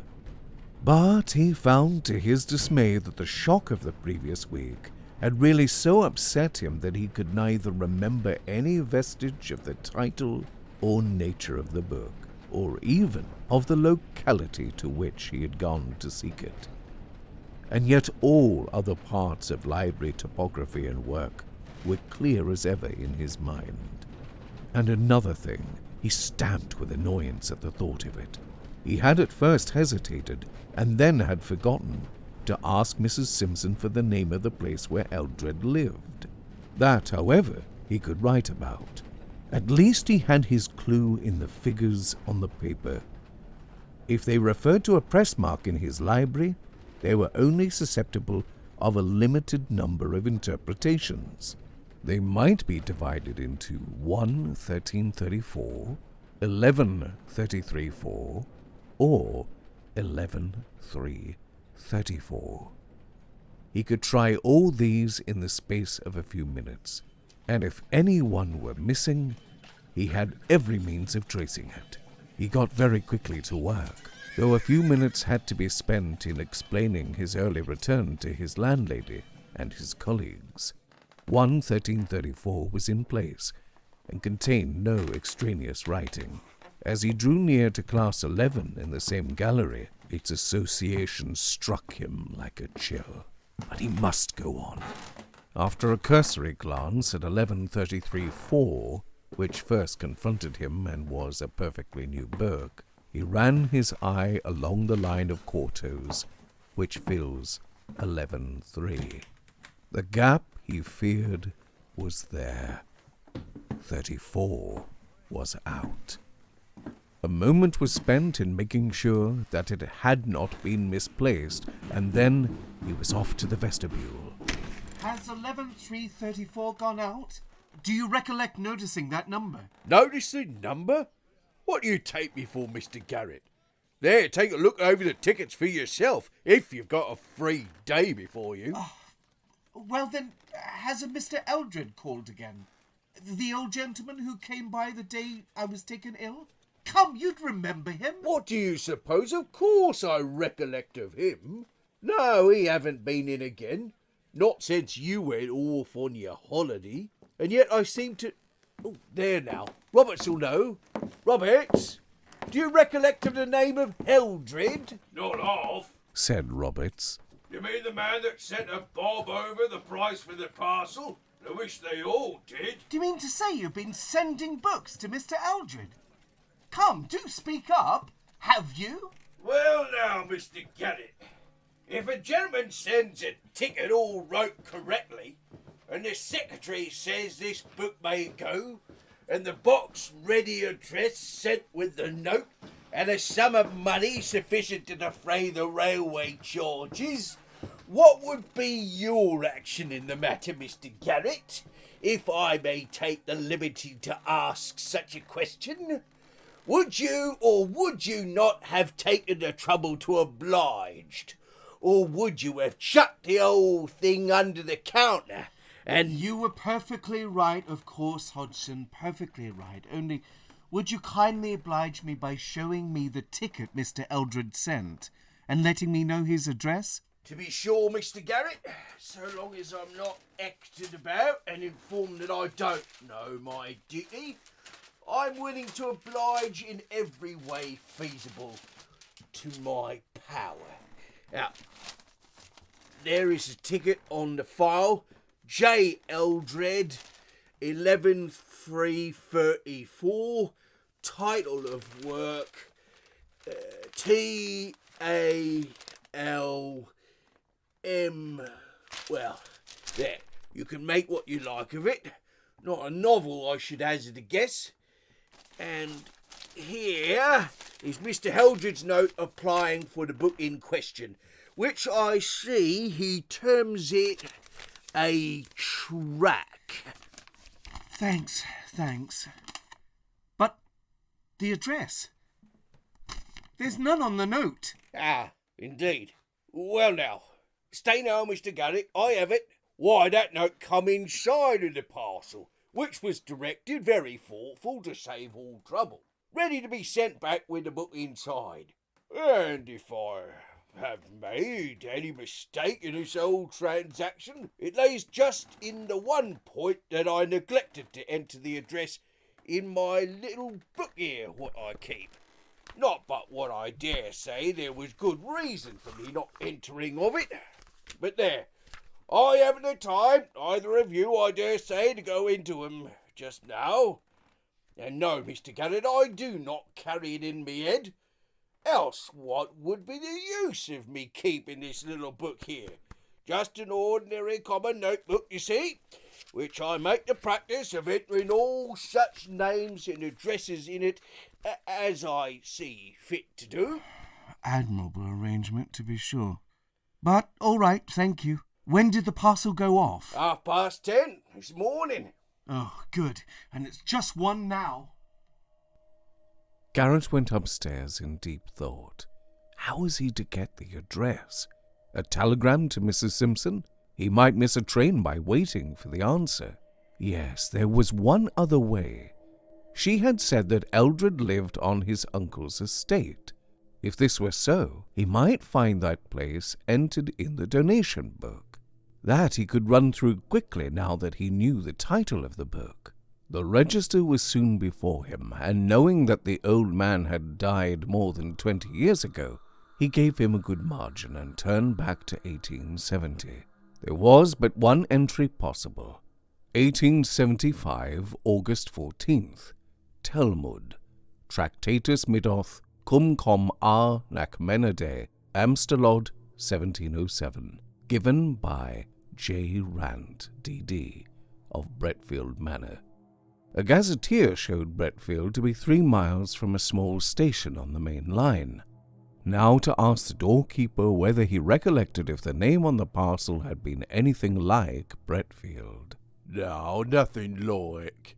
It was, now you mention it, Mr. Garrett, either Bretfield or Britfield, but nothing like that other name what you quoted. So far, well. Next, a timetable. A train could be got in 20 minutes, taking 2 hours over the journey. The only chance but one not to be missed, and the train was taken. If he had been fidgety on the journey up, he was almost distracted on the journey down. If he found Eldred, what could he say? That it had been discovered that the book was a rarity and must be recalled? An obvious untruth. Or that it was believed to contain important manuscript notes. Eldred would, of course, show him the book from which the leaf would already have been removed. He might perhaps find traces of the removal, a torn edge of a fly-leaf probably, and who could disprove what Eldred was certain to say, that he too had noticed and regretted the mutilation. Altogether the chase seemed very hopeless. The one chance was this. The book had left the library at 10:30. It might not have been put into the first possible train at 11:20. Granted that, then he might be lucky enough to arrive simultaneously with it and patch up some story which would induce Eldred to give it up. It was drawing towards evening when he got out upon the platform of his station, and like most country stations, this one seemed unnaturally quiet. He waited about till 1 or 2 passengers who had got out with him had drifted off, and then inquired of the station master whether Mr. Eldred was in the neighbourhood. Yes, and pretty near too, I believe. I fancy he means calling here for a parcel, he expects. Called for it once today already, didn't he, Bob? To the porter. Yes, sir, he did. And appeared to think it was all along of me that it didn't come by the 2 o'clock. Anyhow, I've got it for him now. And the porter flourished a square parcel which, a glance assured Garrett, contained all that was of any importance to him at that particular moment. Redfield, sir? Yes, 3 miles just about. Shortcut across these 3 fields brings it down by half a mile. There's Mr. Eldred's trap. A dog cart drove up with 2 men in it, of whom Garrett, gazing back as he crossed the little station yard, easily recognized one. The fact that Eldred was driving was slightly in his favor, for most likely he would not open the parcel in the presence of his servant. On the other hand, he would get home quickly, and unless Garrett were there within a very few minutes of his arrival, all would be over. He must hurry, and that he did. His shortcut took him along one side of a triangle, while the cart had 2 sides to traverse, and it was delayed a little at the station, so that Garrett was in the 3rd of the 3 fields when he heard the wheels fairly near. He had made the best progress possible, but the pace at which the cart was coming made him despair. At this rate, it must reach home 10 minutes before him, and 10 minutes would more than suffice for the fulfillment of Mr. Eldred's project. It was just at this time that the luck fairly turned. The evening was still, and sounds came clearly. Seldom has any sound given greater relief than that which he now heard, that of the cart pulling up. A few words were exchanged, and it drove on. Garrett, halting in the utmost anxiety, was able to see as it drove past the stile near which he now stood, that it contained only the servant and not Eldred. Further, he made out that Eldred was following on foot. From behind the tall hedge by the stile leading into the road, he watched the thin, wiry figure pass quickly by with the parcel beneath its arm and feeling in its pockets. Just as he passed the stile, something fell out of a pocket upon the grass, but with so little sound that Eldred was not conscious of it. In a moment more it was safe for Garrett to cross the stile into the road and pick up a box of matches. Eldred went on, and as he went his arms made hasty movements, difficult to interpret in the shadow of the trees that overhung the road. But as Garrett followed cautiously, he found at various points the key to them, a piece of string, and then the wrapper of the parcel, meant to be thrown over the hedge but sticking in it. Now Eldred was walking slower, and it could just be made out that he had opened the book and was turning over the leaves. He stopped, evidently troubled by the failing light. Garrett slipped into a gate opening, but still watched. Eldred, hastily looking around, sat down on a felled tree trunk by the roadside and held the open book up close to his eyes. Suddenly he laid it, still open, on his knee and felt in all his pockets, clearly in vain and clearly to his annoyance. "You'd be glad of your matches now," thought Garrett. Then he took hold of a leaf and was carefully tearing it out when 2 things happened. First, something black seemed to drop upon the white leaf and run down it, and then as Eldred started and was turning to look behind him, a little dark form appeared to rise out of the shadow behind the tree trunk, and from it 2 arms enclosing a mass of blackness came before Eldred's face and covered his head and neck. His legs and arms were wildly flourished, but no sound came. Then there was no more movement. Eldred was alone. He had fallen back into the grass behind the tree trunk. The book was cast into the roadway. Garrett, his anger and suspicion gone for the moment at the sight of this horrid struggle, rushed up with loud cries of "Help!" And so too, to his enormous relief, did a labourer who had just emerged from a field opposite. Together they bent over and supported Eldred, but to no purpose. The conclusion that he was dead was inevitable. "Poor gentleman," said Garrett to the labourer when they had laid him down. "What happened to him, do you think?" "I wasn't 200 yards away," said the man, "when I see Squire Eldred sitting reading in his book, and to my thinking, he was took with one of these fits. Face seemed to go all over black." "Just so," said Garrett. "You didn't see anyone near him? It couldn't have been an assault?" "Not possible. No one couldn't have got away without you or me seeing them." "So I thought. Well, we must get some help, and the doctor and a policeman. And perhaps I had better give them this book." It was obviously a case for an inquest, and obvious also that Garrett must stay at Bredfield and give his evidence. The medical inspection showed that, though some black dust was found on the face and in the mouth of the deceased, the cause of death was a shock to a weak heart, and not asphyxiation.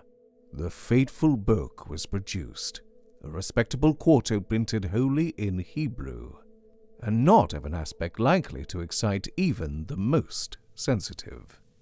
"You say, Mr. Garrett, that the deceased gentleman appeared at the moment before his attack to be tearing a leaf out of this book?" "Yes, I think one of the fly leaves." "There is here a fly leaf partially torn through. It has Hebrew writing on it. Will you kindly inspect it?" "There are 3 names in English, sir, also, and a date. But I am sorry to say I cannot read Hebrew writing." "Thank you. The names have the appearance of being signatures. They are John Rant, Walter Gibson, and James Frost, and the date of 20th of July, 1875. Does anyone here know any of these names?" The rector, who was present, volunteered a statement that the uncle of the deceased, from whom he inherited, had been named Rant. The book being handed to him, he shook a puzzled head. "This is not like any Hebrew I ever learned." "You are sure that it is Hebrew?" "What? Yes, I suppose. No, my dear sir, you are perfectly right. That is, your suggestion is exactly to the point. Of course, it is not Hebrew at all.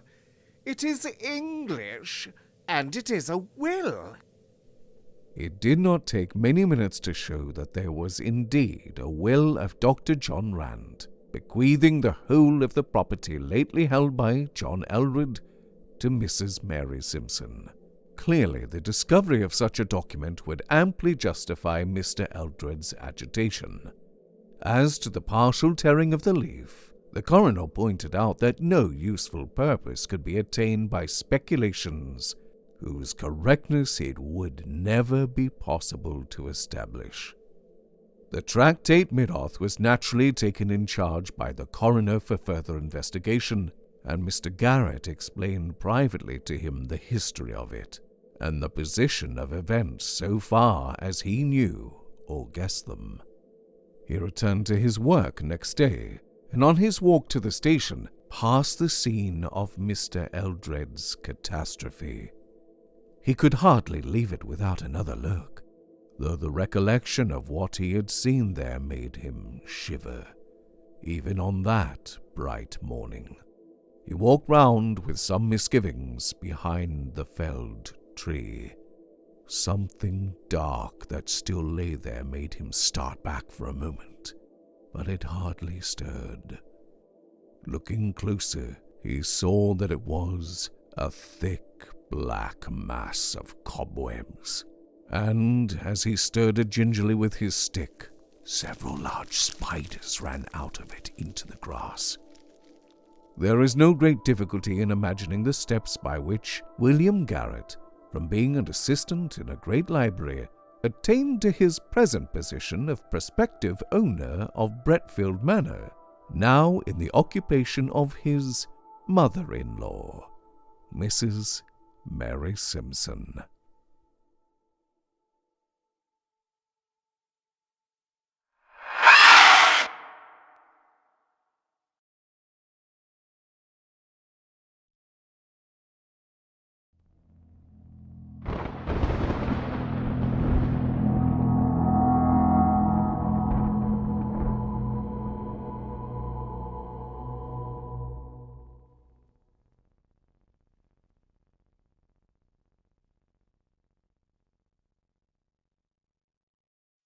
Canon Alberic's Scrapbook by M. R. James. Read for you by Hugh Carr. Saint-Bertrand-de-Camargue is a decayed town on the spurs of the Pyrenees, not very far from Toulouse, and still nearer to Bagnères-du-Lechon. It was the site of a bishopric until the Revolution, and has a cathedral which is visited by a certain number of tourists. In the spring of 1883, an Englishman arrived at this old-world place. I can hardly dignify it with the name of city, for there are not 1,000 inhabitants.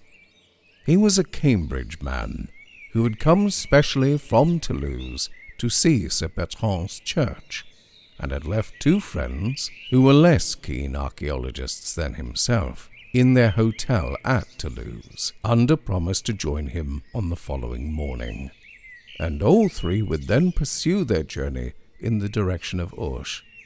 But our Englishman had come early on the day in question, and proposed to himself to fill a notebook and to use several dozens of plates in the process of describing and photographing every corner of the wonderful church that dominates the little hill of Camargue. In order to carry out this design satisfactorily, it was necessary to monopolize the verger of the church for the day. The verger, or sacristan, I prefer the latter appellation, inaccurate as it may be, was accordingly sent for by the somewhat brusque lady who keeps the inn of the Chapeau Rouge, and when he came, the Englishman found him an unexpectedly interesting object of study. It was not in the personal appearance of the little, dry, wizened old man that the interest lay, for he was precisely like dozens of other church guardians in France, but in a curious, furtive, or rather hunted and oppressed air which he had. He was perpetually half glancing behind him. The muscles of his back and shoulders seemed to be hunched in a continual nervous contraction, as if he were expecting every moment to find himself in the clutch of an enemy. The Englishman hardly knew whether to put him down as a man haunted by a fixed delusion, or as one oppressed by a guilty conscience, or as an unbearably henpecked husband. The probabilities, when reckoned up, certainly pointed to the last idea, but still, the impression conveyed was that of a more formidable persecutor than even a termagant wife. However, the Englishman, let us call him Denniston, was soon too deep in his notebook and too busy with his camera to give more than an occasional glance to the sacristan. Whenever he did look at him, he found him at no great distance, either huddling himself back against the wall or crouching in one of the gorgeous stalls. Deniston became rather fidgety after a time. Mingled suspicions that he was keeping the old man from his déjeuner, that he was regarded as likely to make away with St. Bertrand's ivory crozier, or with the dusty stuffed crocodile which hangs over the font, began to torment him. "Won't you go home?" he said at last. "I'm quite well able to finish my notes alone. You can lock me in if you like. I shall want at least 2 hours more here. It must be cold for you, isn't it?" "Good heavens," said the little man, whom the suggestion seemed to throw into a state of unaccountable terror. "Such a thing cannot be thought of for a moment. Leave Monsieur alone in the church? No, no. 2 hours, 3 hours, all will be the same to me. I have breakfast. I am not at all cold. With many thanks to Monsieur." "Very well, my little man," quoth Deniston to himself.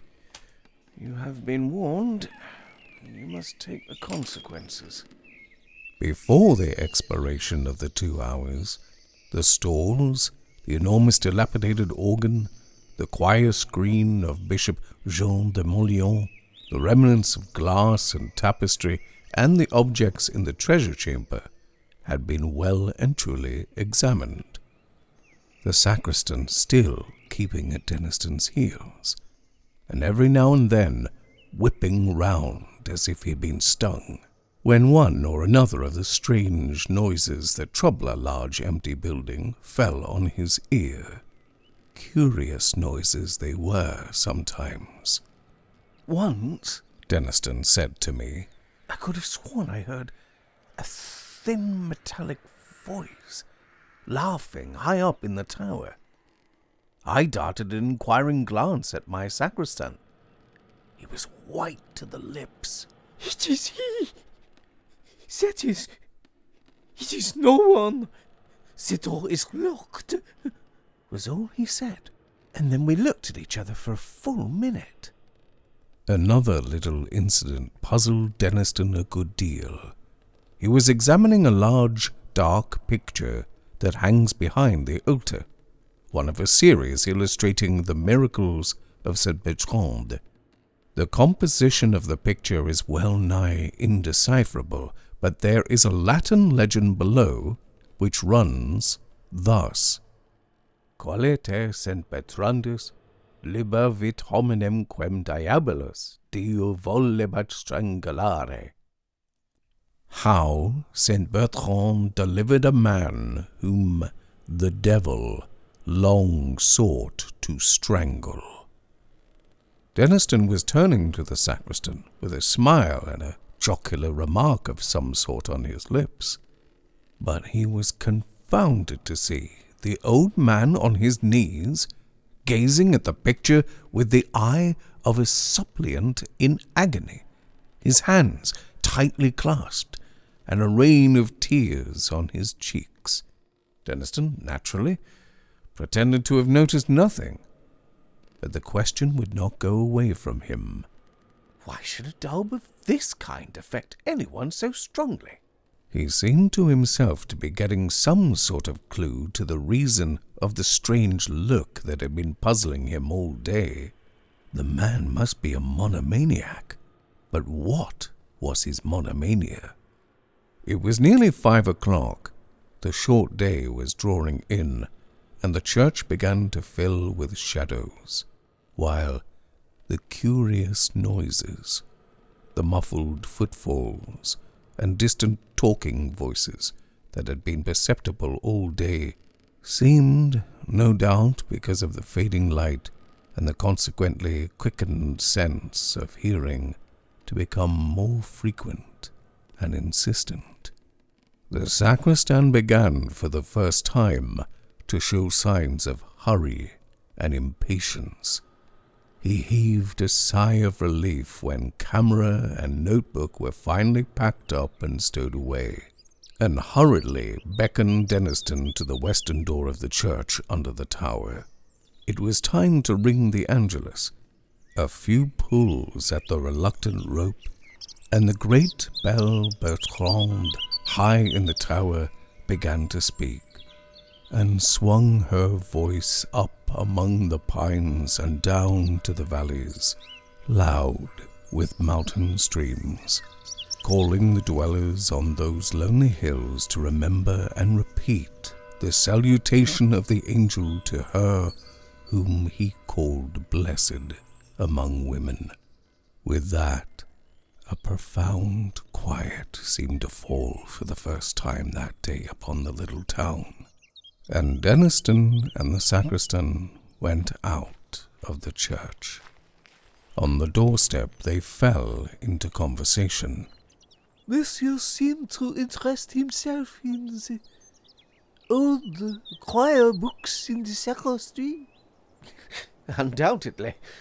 I was going to ask you if there was a library in the town. No, monsieur. Perhaps there used to be one belonging to the chapter, but it is now such a small place. There came here a strange pause of irresolution, as it seemed. Then, with a sort of plunge, he went on. But if monsieur is amateur de vieux livres, I have at home something that might interest him. It is not 100 yards. At once, all Denniston's cherished dreams of finding priceless manuscripts in untrodden corners of France flashed up, to die down again the next moment. It was probably a stupid missal of Plantin's printing, about 1580. Where was the likelihood that a place so near Toulouse would not have been ransacked long ago by collectors?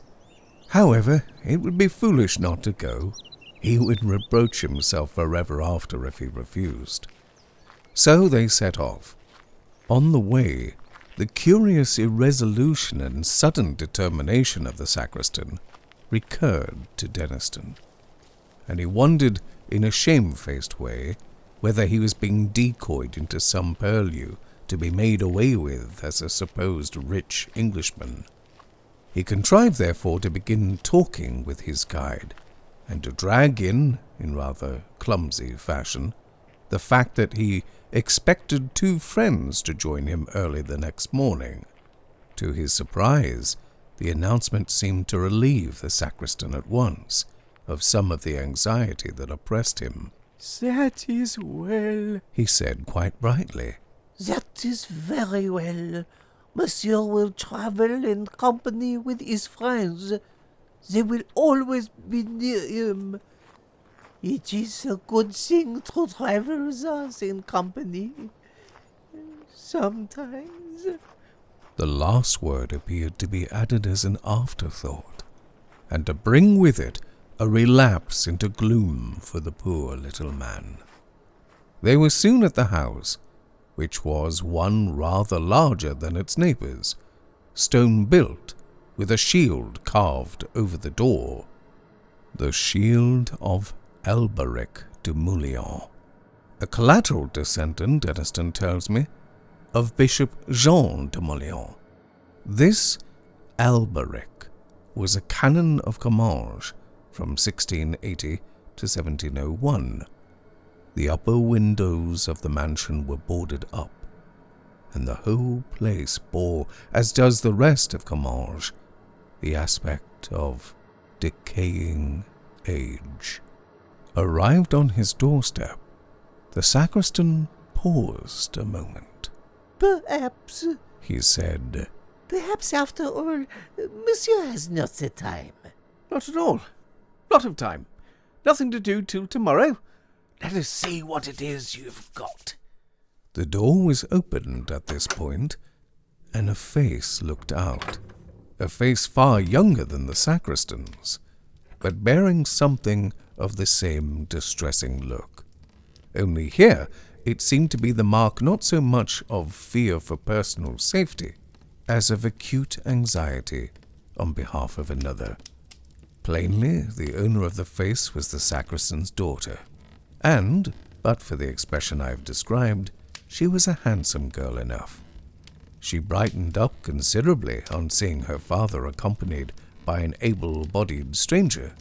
A few remarks passed between father and daughter, of which Denniston only caught these words, said by the sacristan. "He was laughing in the church." Words which were answered only by a look of terror from the girl. But in another minute they were in the sitting-room of the house, a small high chamber with a stone floor, full of moving shadows cast by a wood fire that flickered on a great hearth. Something of the character of an oratory was imparted to it by a tall crucifix, which reached almost to the ceiling on one side. The figure was painted of the natural colors. The cross was black.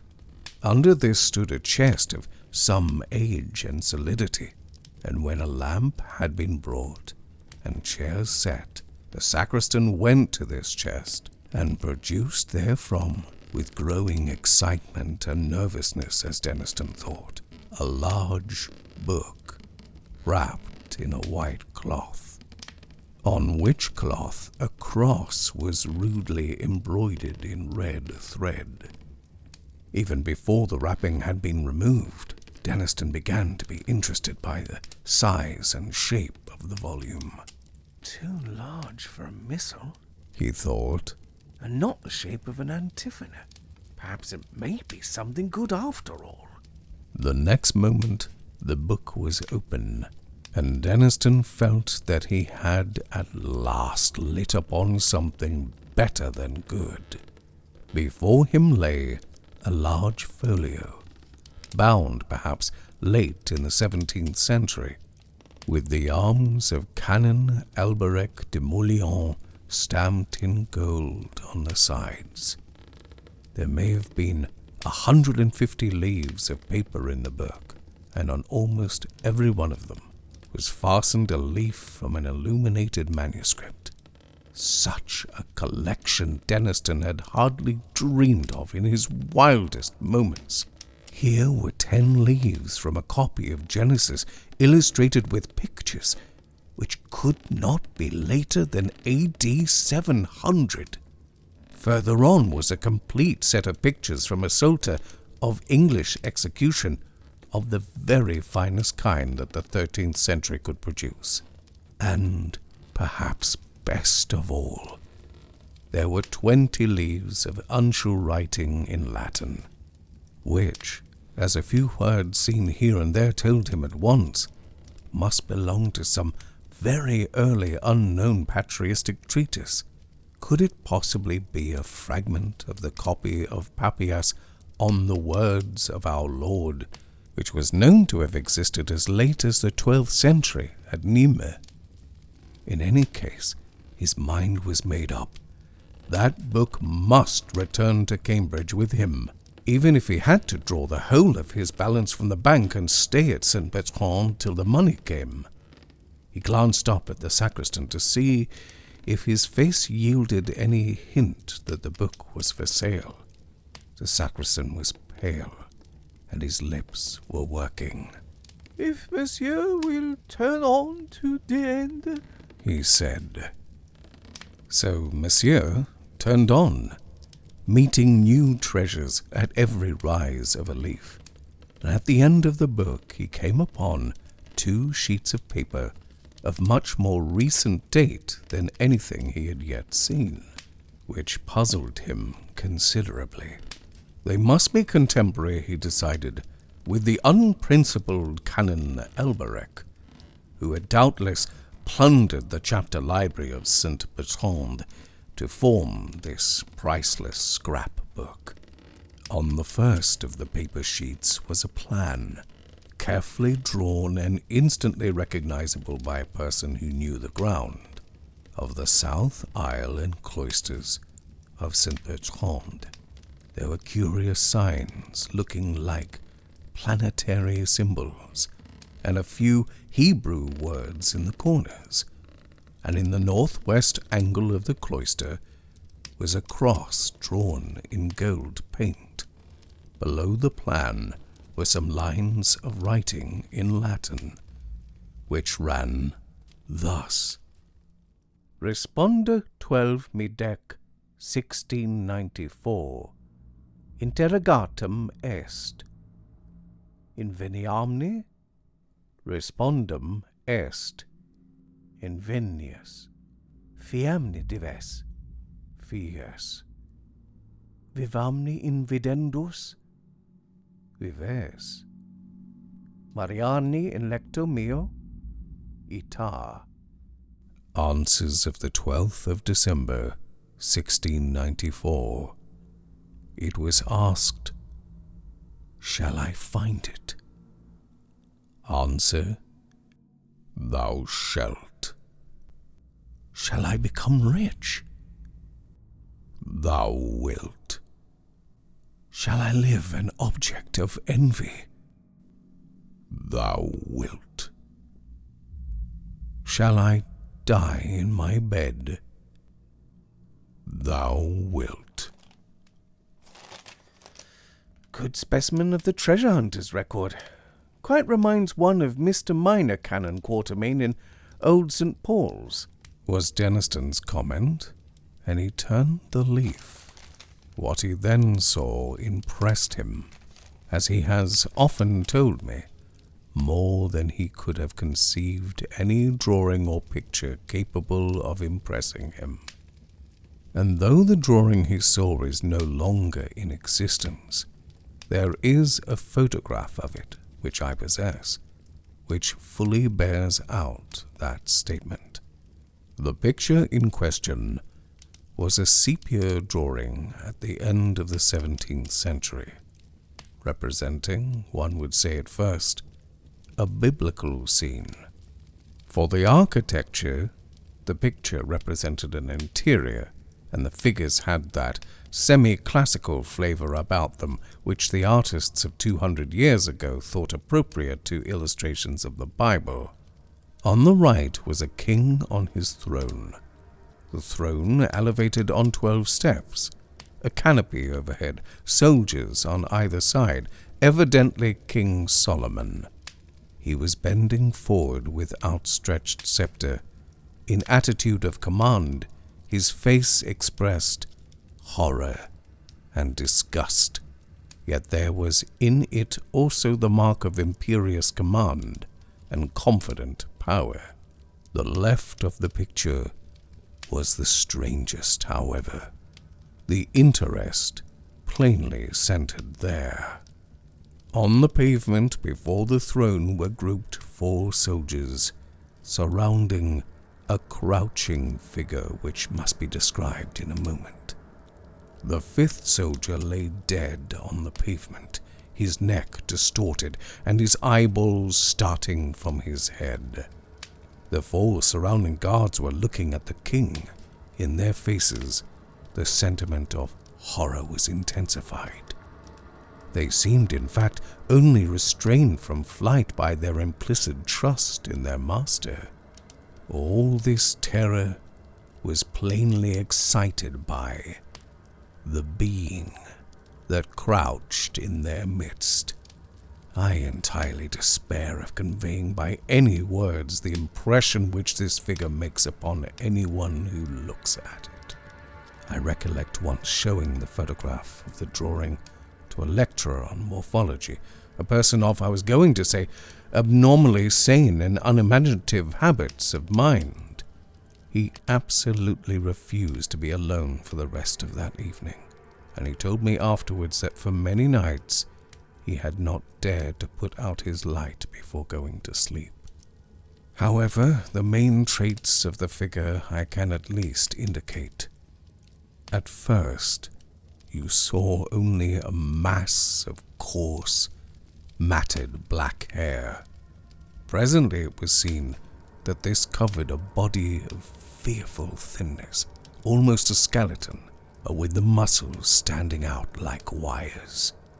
The hands were of a dusky pallor, covered like the body with long, coarse hairs, and hideously taloned. The eyes, touched in with a burning yellow, had intensely black pupils, and were fixed upon the throned king with a look of beast-like hate. Imagine one of the awful bird-catching spiders of South America translated into human form, and endowed with intelligence just less than human, and you'll have some faint conception of the terror inspired by the appalling effigy. One remark is universally made by those to whom I have shown the picture. It was drawn from life. At last, the question was asked, Is this book for sale? There was the same hesitation, the same plunge of determination that he had noticed before, and then came the welcome answer. If monsieur pleases, How much do you ask for it?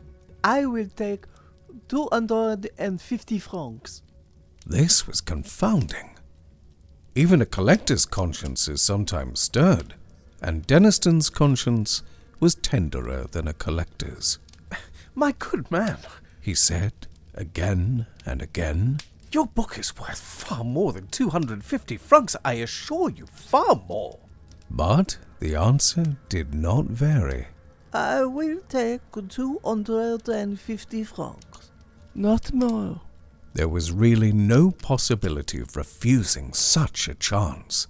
The money was paid, the receipt signed, a glass of wine drunk over the transaction, and then the sacristan seemed to become a new man. He stood upright. He ceased to throw those suspicious glances behind him. He actually laughed, or tried to laugh. Deniston rose to go. I shall have the honor of accompanying monsieur to his hotel, said the sacristan. Oh, no, thanks. It isn't 100 yards. I know the way perfectly. And there is a moon. The offer was pressed 3 or 4 times, and refused as often. Then monsieur will summon me if he finds occasion. He will keep the middle of the road. The sides are so rough.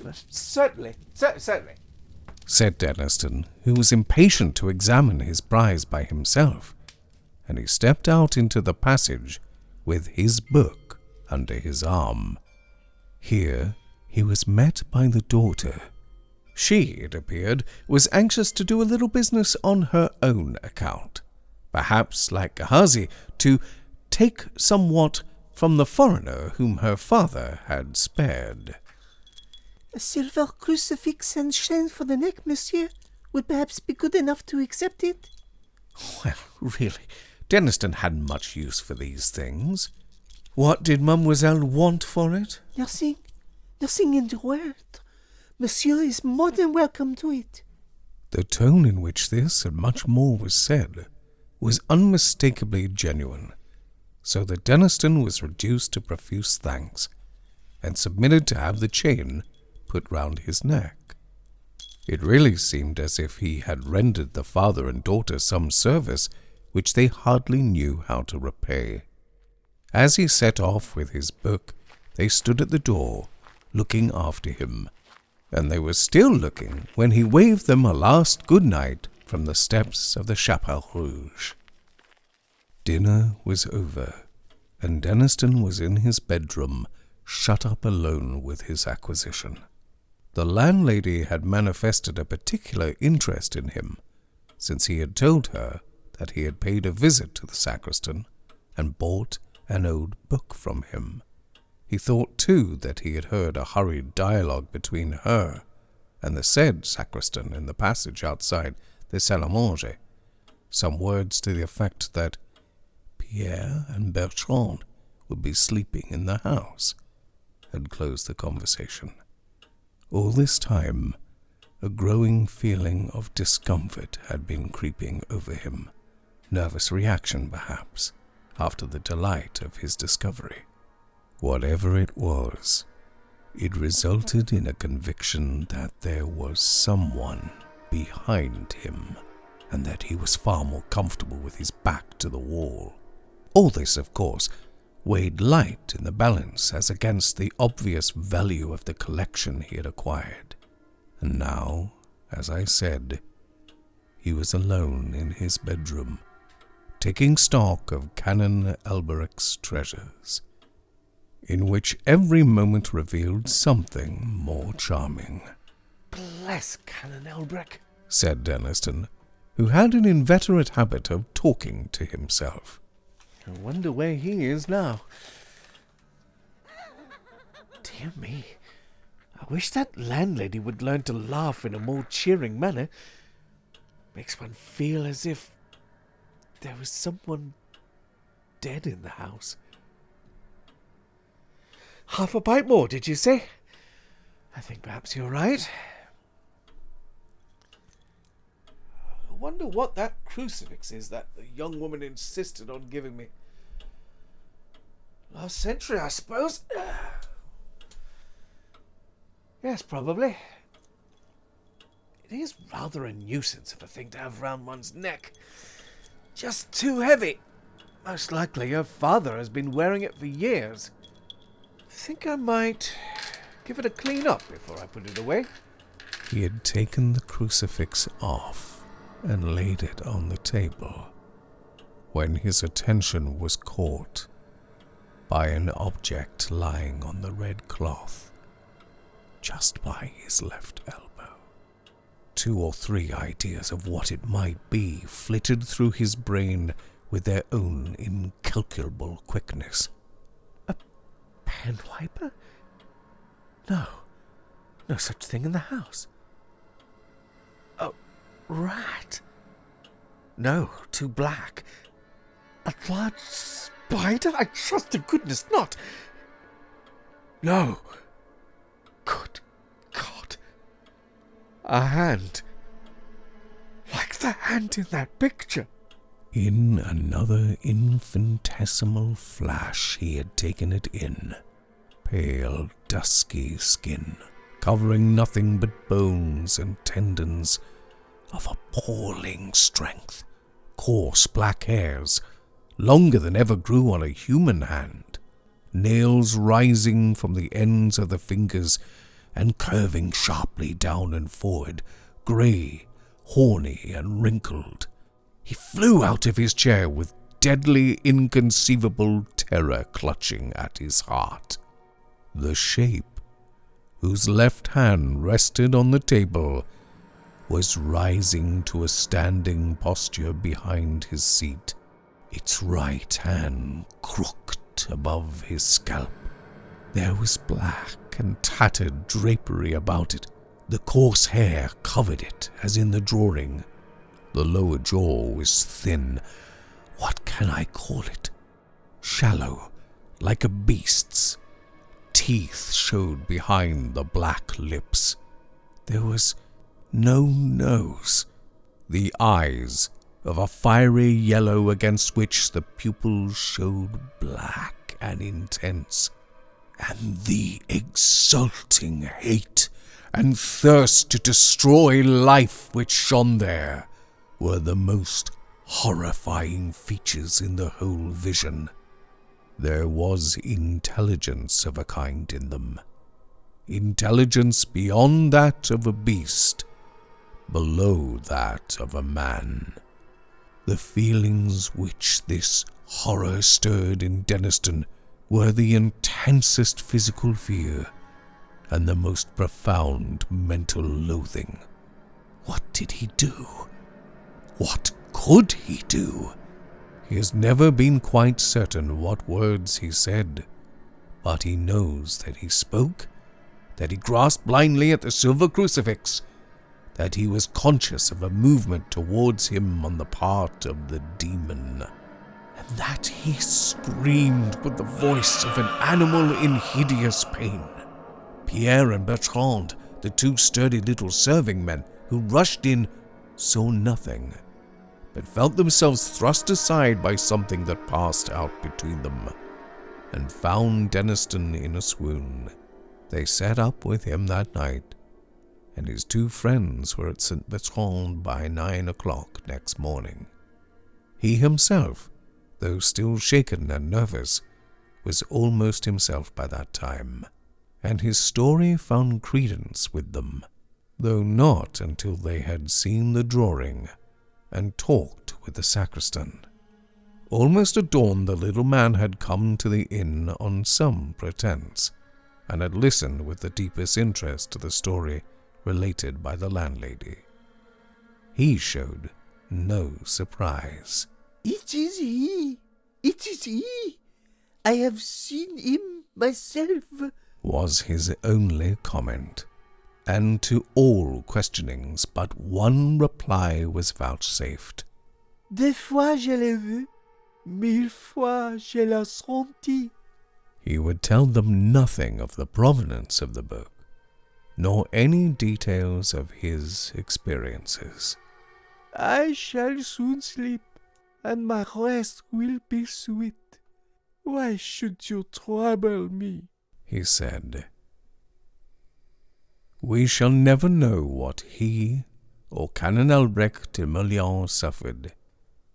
At the back of that fateful drawing were some lines of writing which may be supposed to throw light on the situation. The dispute of Solomon with the demon of the night. Drawn by Alberic de Meulion. O Lord, make haste to help me. Saint Bertrand, who puttest devils to flight, pray for me most unhappy. I saw it first on the night of December 12th, 1694. Soon I shall see it for the last time. I have sinned and suffered, and have more to suffer yet. December 29th, 1701. The Gallia Christiana gives the date of the canon's death as December 31st, 1701. In bed, of a sudden seizure. Details of this kind are not common in the great work of the Samaranthi. I have never quite understood what was Deniston's view of the events I have narrated. He quoted to me once a text from Ecclesiasticus. Some spirits there be that are created for vengeance, and in their fury lay on sore strokes. On another occasion he said, Isaiah was a very sensible man. Doesn't he say something about night monsters living in the ruins of Babylon? These things are rather beyond us at present. Another confidence of his impressed me rather, and I sympathized with it. We had been last year to Comminges to see Canon Alberic's tomb. It is a great marble erection, with an effigy of the canon in a large wig and soutane, and an elaborate eulogy of his learning below. I saw Deniston talking for some time with the vicar of St. Bertrand's, and as we drove away, he said to me, I hope it isn't wrong. You know I'm a Presbyterian, but I believe there will be saying of Mass and singing of dirges for Alberic de Meulion's rest. Then he added, with a touch of the northern British in his tone, I had no notion they came so dear. The book is in the Wentworth collection at Cambridge. The drawing was photographed and then burned by Deniston on the day when he left Comminges, on the occasion of his first visit.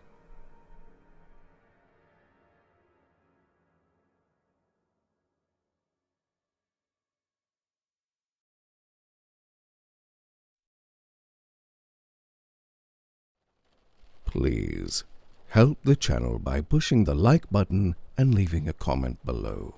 Please subscribe. A new story comes out every 2 weeks, so push the notification bell so you never miss out. It's now easier to support the channel by giving a tip. Simply push the tip button and select the amount. Everything helps. Above all, please share with your friends. And now, on with the tale. The Mezzotint by M.R. James. Read for you by Hugh Carr. Some time ago, I believe, I had the pleasure of telling you the story of an adventure which happened to a friend of mine by the name of Denniston during his pursuit of objects of art for the museum at Cambridge. He did not publish his experiences very widely upon his return to England, but they could not fail to become known to a good many of his friends, and among others to the gentleman who at that time presided over an art museum at another university.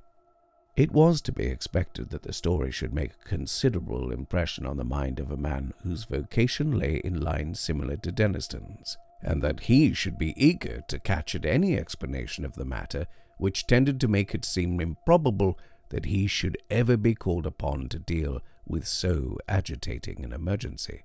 It was indeed somewhat consoling to him to reflect that he was not expected to acquire ancient manuscripts for his institution. That was the business of the Shelburnian Library. The authorities of that institution might, if they pleased, ransack obscure corners of the continent for such matters. He was glad to be obliged at the moment to confine his attention to enlarging the already unsurpassed collection of English topographical drawings and engravings possessed by his museum. Yet, as it turned out, even a department so homely and familiar as this may have its dark corners, and to one of these Mr. Williams was unexpectedly introduced. Those who have taken even the most limited interest in the acquisition of topographical pictures are aware that there is one London dealer whose aid is indispensable to their researches. Mr. J.W. Britnell publishes at short intervals very admirable catalogues of a large and constantly changing stock of engravings, plans, and old sketches of mansions, churches, and towns in England and Wales. These catalogues were, of course, the ABC of his subject to Mr. Williams, but as his museum already contained an enormous accumulation of topographical pictures, he was a regular rather than a copious buyer, and he looked to Mr. Britnell to fill up gaps in the rank and file of his collection than to supply him with rarities. Now, in February of last year, there appeared upon Mr. Williams' desk at the museum a catalogue from Mr. Britnell's Emporium, and accompanying it was a typewritten communication from the dealer himself.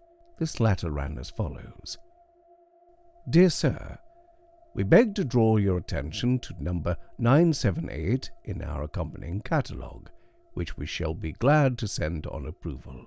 Yours faithfully, J.W. Britnell. To turn to number 978 in the accompanying catalogue was, with Mr. Williams, as he observed to himself, the work of a moment, and in the place indicated he found the following entry: 978, unknown, interesting Mezzotint, view of a manor house, early part of the century, 15 by 10 inches, black frame, 2 guineas. It was not specially exciting, and the price seemed high. However, as Mr. Britnell, who knew his business and his customer, seemed to set store by it, Mr. Williams wrote a postcard asking for the article to be sent on approval, along with some other engravings and sketches which appeared in the same catalogue. And so he passed without much excitement of anticipation to the ordinary labours of the day. A parcel of any kind always arrives a day later than you expected, and that of Mr. Britnell proved, as I believe the right phrase goes, no exception to the rule. It was delivered at the museum by the afternoon post of Saturday, after Mr. Williams had left his work, and it was accordingly brought round to his rooms in college by the attendant, in order that he might not have to wait over Sunday before looking through it and returning such of the contents as he did not propose to keep. And here he found it when he came in to tea with a friend. The only item with which I am concerned was the rather large black-frame Mezzotint, of which I have already quoted the short description given in Mr. Britnell's catalogue. Some more details of it will have to be given, though I cannot hope to put before you the look of the picture as clearly as it is present to my own eye. Very nearly the exact duplicate of it may be seen in a good many old inn parlours, or in the passages of undisturbed country mansions at the present moment. It was a rather indifferent mezzotint, and an indifferent mezzotint is, perhaps, the worst form of engraving known. It presented a full-face view of a not very large manor house of last century, with 3 rows of plain, sashed windows with rusticated masonry about them, a parapet with bowls or vases at the angles, and a small portico in the centre. On either side were trees, and in front a considerable expanse of lawn. The legend AWF sculpts it was engraved on the narrow margin, and there was no further inscription. The whole thing gave the impression that it was the work of an amateur. What in the world Mr. Britnell could mean by fixing the price of 2 guineas to such an object was more than Mr. Williams could imagine. He turned it over with a good deal of contempt. Upon the back was a paper label, the left hand of which had been torn off. All that remained were the ends of 2 lines of writing. The first had the letters Engley Hall, the second 6. It would perhaps be just worthwhile to identify the place represented, which he could easily do with the help of a gazetteer, and then he would send it back to Mr. Britnell with some remarks reflecting upon the judgment of that gentleman. He lighted the candles, for it was now dark, made the tea, and supplied the friend with whom he had been playing golf, for I believe the authorities of the university I write of indulge in that pursuit by way of relaxation, and tea was taken to the accompaniment of a discussion which golfing persons can imagine for themselves, but which the conscientious writer has no right to inflict upon any non-golfing persons. The conclusion arrived at was that certain strokes might have been better, and that in certain emergencies neither player had experienced that amount of luck which a human being has a right to expect. It was now that the friend, let us call him Professor Binks, took up the framed engraving. He said, "What's this piece, Williams?" "Just what I'm going to try to find out," said Williams, going to the shelf for a gazetteer.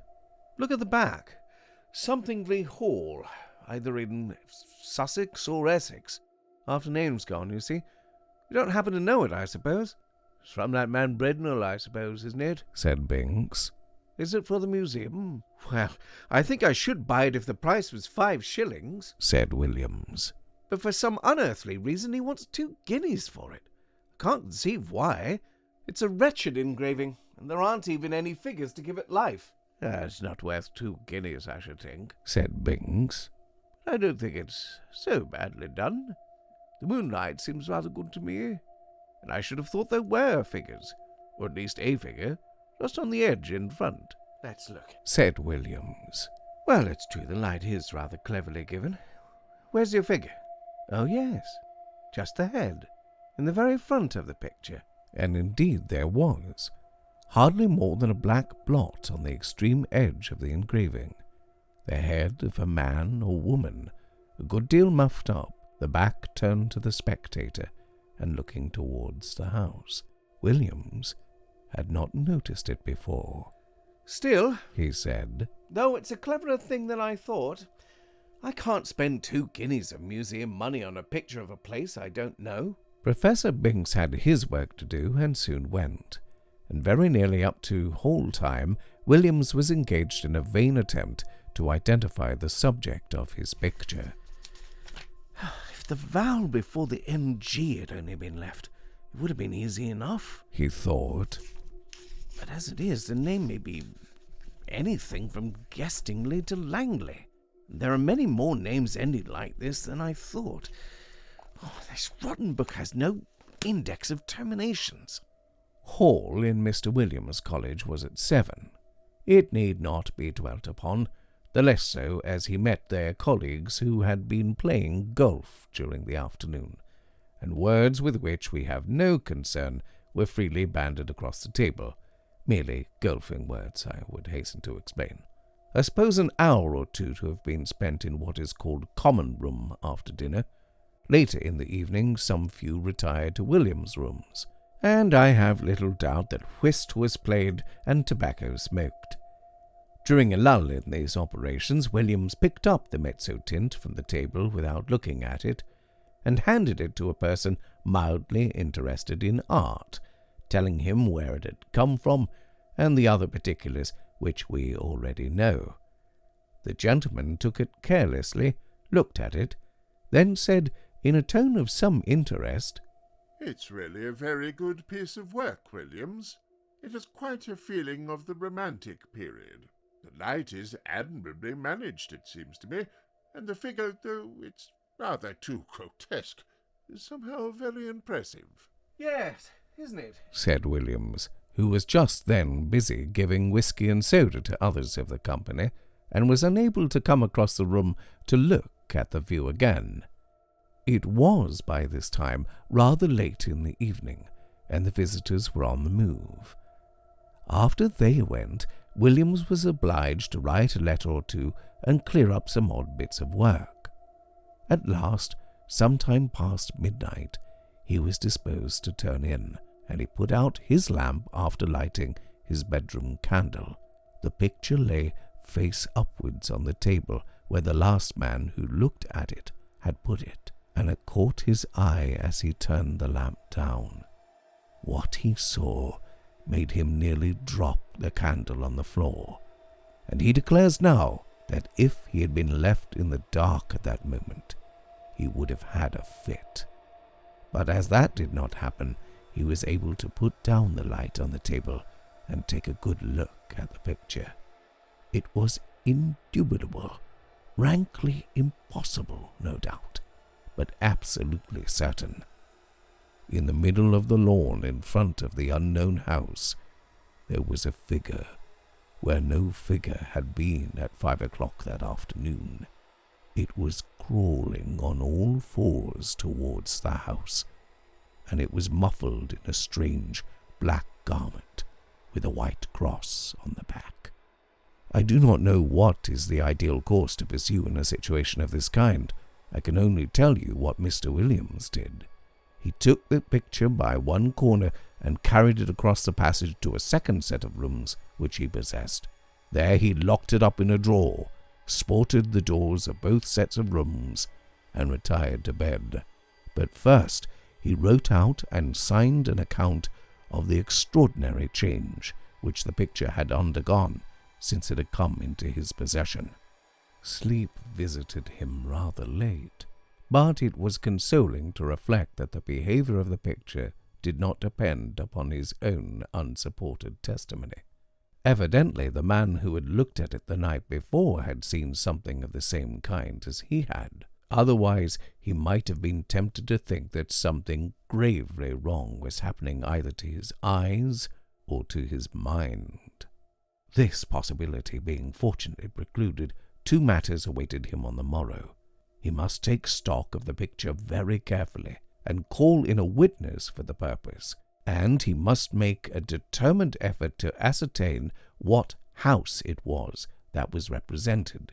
He would therefore ask his neighbour Nisbet to breakfast with him, and he would subsequently spend a morning over the gazetteer. Nisbet was engaged and arrived about 9:30. His host was not quite dressed, I'm sorry to say, even at this late hour. During breakfast nothing was said about the Mezzotint by Williams, save that he had a picture on which he wished for Nisbet's opinion. But those who are familiar with university life can picture for themselves the wide and delighted range of subjects over which the conversation of two fellows of Canterbury College is likely to extend during a Sunday morning breakfast. Hardly a topic was left unchallenged, from golf to lawn tennis, yet I am bound to say that Williams was rather distraught, for his interest naturally centred in that very strange picture which was now reposing face downwards in the drawer in the room opposite. The morning pipe was at last lighted, and the moment had arrived for which he looked. With very considerable, almost tremulous excitement, he ran across, unlocked the drawer, and extracting the picture still face downwards, ran back and put it into Nisbet's hands. Now, he said. Nesbit, I want you to tell me exactly what you see in that picture. Describe it, if you don't mind, rather minutely. I'll tell you why afterwards. Well, said Nesbit, I have here a view of a country house. English, I presume, by moonlight. By moonlight? You're sure of that? Certainly. The moon appears to be on the wane, if you wish for details, and there are clouds in the sky. Oh, all right, go on. I'll swear, added Williams in an aside, there was no moon when I saw it first. Well, there's not much more to be said, Nisbet continued. The house has 3 rows of windows, 5 in each row except at the bottom, where there's a porch instead of the middle one. But what about figures? There aren't any, said Nesbit. But what? No figure on the grass in front, said Williams with marked interest. Not a thing. You'll swear to that? Certainly I will. But there's just one other thing. What? Why, one of the windows on the ground floor, left of the door, is open. Is it really so? My goodness, he must have got in, said Williams with great excitement, and he hurried to the back of the sofa on which Nisbet was sitting and, catching the picture from him, verified the matter for himself. It was quite true. There was no figure, and there was the open window. Williams, after a moment of speechless surprise, went to the writing table and scribbled for a short time. Then he brought 2 papers to Nisbet and asked him first to sign one, it was his own description of the picture, which you have just heard, and then to read the other, which was William's statement written the night before. What can it all mean? Said Nisbet. Exactly, said Williams. Well, one thing I must do, or 3 things now I think of it. I must find out from Garwood, this was his last night's visitor, what he saw, and then I must get the thing photographed before it goes further. And then I must find out what the place is. I can do the photographing myself, said Nisbet. And I will. But, you know, it looks very much as if we were assisting at the working out of a tragedy somewhere. Question is, has it happened already, or is it going to come off? You must find out what the place is, yes, he said, looking at the picture again. I expect you're right. He has got in. And if I don't mistake, there'll be devil to pay in one of the rooms upstairs. I'll tell you what, said Williams. I'll take the picture across to old Green. This was the senior fellow of the college, who had been bursar for many years. It's quite likely he'll know it. We have property in Essex and Sussex, and he must have been over the 2 counties a lot in his time. Quite likely he will. But just let me take my photograph first. But look here, I rather think Green isn't up today.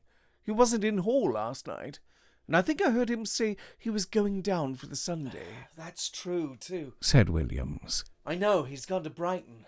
Well, if you photograph it now, I'll go across to Garwood and get his statement, and you keep an eye on it while I'm gone.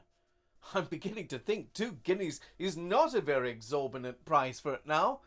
In a short time he had returned and brought Mr. Garwood with him. Garwood's statement was to the effect that the figure, when he had seen it, was clear of the edge of the picture, but had not got far across the lawn.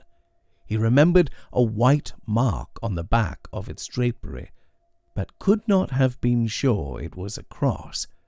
A document to this effect was then drawn up and signed, and Nisbet proceeded to photograph the picture. Now what do you mean to do? He said. Are you going to sit and watch it all day? Well, no, I think not, said Williams. I rather imagine we're meant to see the whole thing. You see, between the time I saw it last night and this morning, there was time for lots of things to happen, but the creature only got into the house. It could easily have got through its business in the time and gone to its own place again, but the fact of the window being open, I think, must mean that it's in there now. So I feel quite easy about leaving it. And besides, I have a kind of idea that it wouldn't change much, if at all, in the daytime. We might go out for a walk this afternoon and come in to tea, or whenever it gets dark. I shall leave it out on the table here and sport the door. My skip can get in, but no one else. The three agreed that this would be a good plan, and further, that if they spent the afternoon together, they would be less likely to talk about the business to other people, for any rumour of such a transaction as was going on would bring the whole of the Phasmatological Society about their ears. We may give them a respite until 5 o'clock. At or near that hour, the three were entering William's staircase. They were at first slightly annoyed to see that the door of his rooms was unsported, but in a moment it was remembered that on Sunday the skips came for orders an hour or so earlier than on weekdays.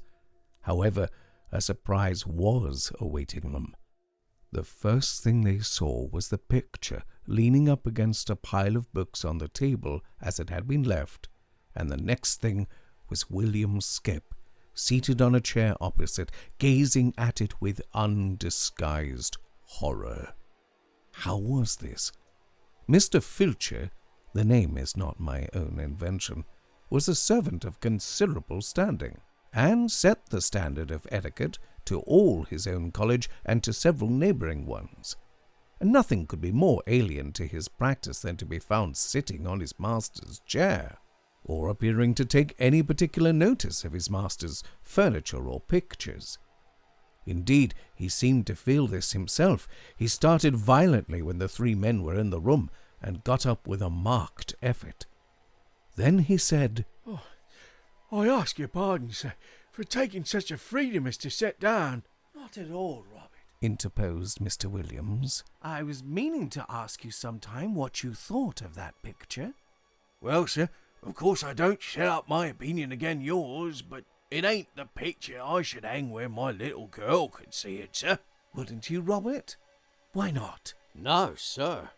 Why, the poor child, I recollect once she saw a door Bible, with pictures not half what that is, and we had to set up with her 3 or 4 nights afterwards, if you believe me. And if she was to catch a sight of this skeleton here, or whatever it is, carrying off the poor baby, she would be in a taking. You know how it is with children, how nervous they get about a little thing and all. But what I should say, it don't seem a right picture to be laying about, sir. Not where anyone that's liable to be startled could come on it. Should you be wanting anything this evening, sir? Thank you, sir. With these words, the excellent man went to continue the round of his masters, and you may be sure the gentleman whom he left lost no time in gathering round the engraving. There was the house as before, under the waning moon and the drifting clouds. The window that had been open was shut, and the figure was once more on the lawn, but not this time crawling cautiously on hands and knees. Now it was erect and stepping swiftly with long strides towards the front of the picture. The moon was behind it, and the black drapery hung down over its face so that only hints of that could be seen, and what was visible made the spectators profoundly thankful that they could see no more than a white dome-like forehead and a few straggling hairs. The head was bent down, and the arms were tightly clasped over an object which could be dimly seen and identified as a child. Whether dead or living it was not possible to say. The legs of the appearance alone could be plainly discerned, and they were horribly thin. From 5 to 7, the three companions sat and watched the picture by turns, but it never changed. They agreed at last it would be safe to leave it, and that they would return after hall and await further developments. When they assembled again at the earliest possible moment, the engraving was there, but the figure was gone, and the house was quiet under the moonbeams. There was nothing for it but to spend the evening over gazetteers and guidebooks. Williams was the lucky one at last, and perhaps he deserved it. At 11:30 p.m. he read from Murray's Guide to Essex the following lines. 16.5 miles, Anningley.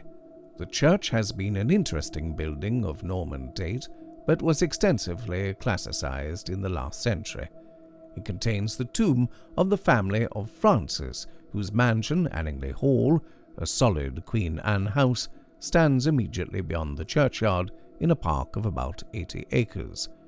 The family is now extinct, the last heir having disappeared mysteriously in infancy in the year 1802.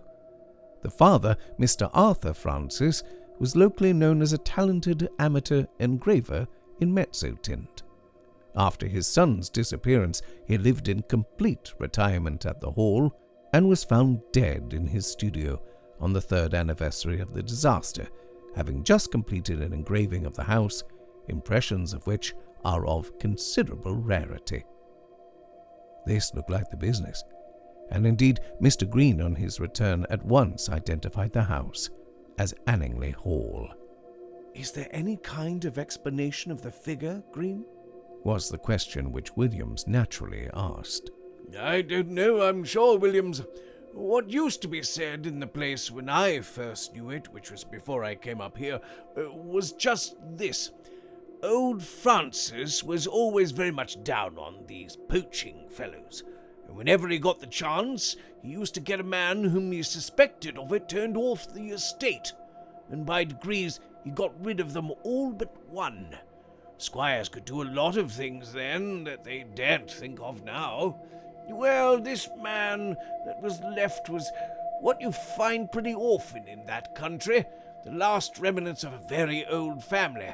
I believe they were lords of the manor at one time. I recollect just the same thing in my own parish. What, like the man in Tessa the D'Urbervilles? Williams put in. Yes, I dare say. It's not a book I could ever read myself. But this fellow could show a row of tombs in the church there that belonged to his ancestors, and all that went to sour him a bit. But Francis, they said, could never get at him.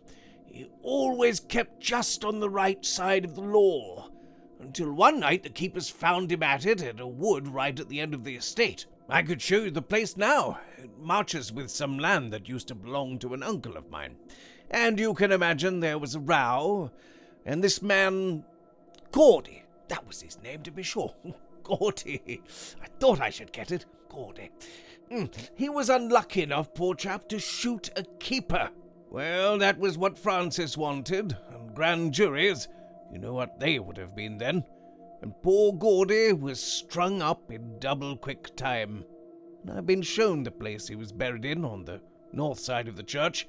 You know the way in that part of the world. Anyone that's been hanged or made away with themselves, they bury them that side. And the idea was that some friend of Gordy's, not a relation because he had none, poor devil, he was the last of his line, kind of spes ultima gentis, must have planned to get hold of Francis's boy and put an end to his line too. I don't know. It's rather an out-of-the-way thing for an Essex poacher to think of. But, you know, I should say now it looks more as if old Gordy had managed the job himself. Oh, I hate to think of it. Have some whiskey, Williams. The facts were communicated by Williams to Denniston, and by him to a mixed company of which I was one, and the Sadducean professor of theology another.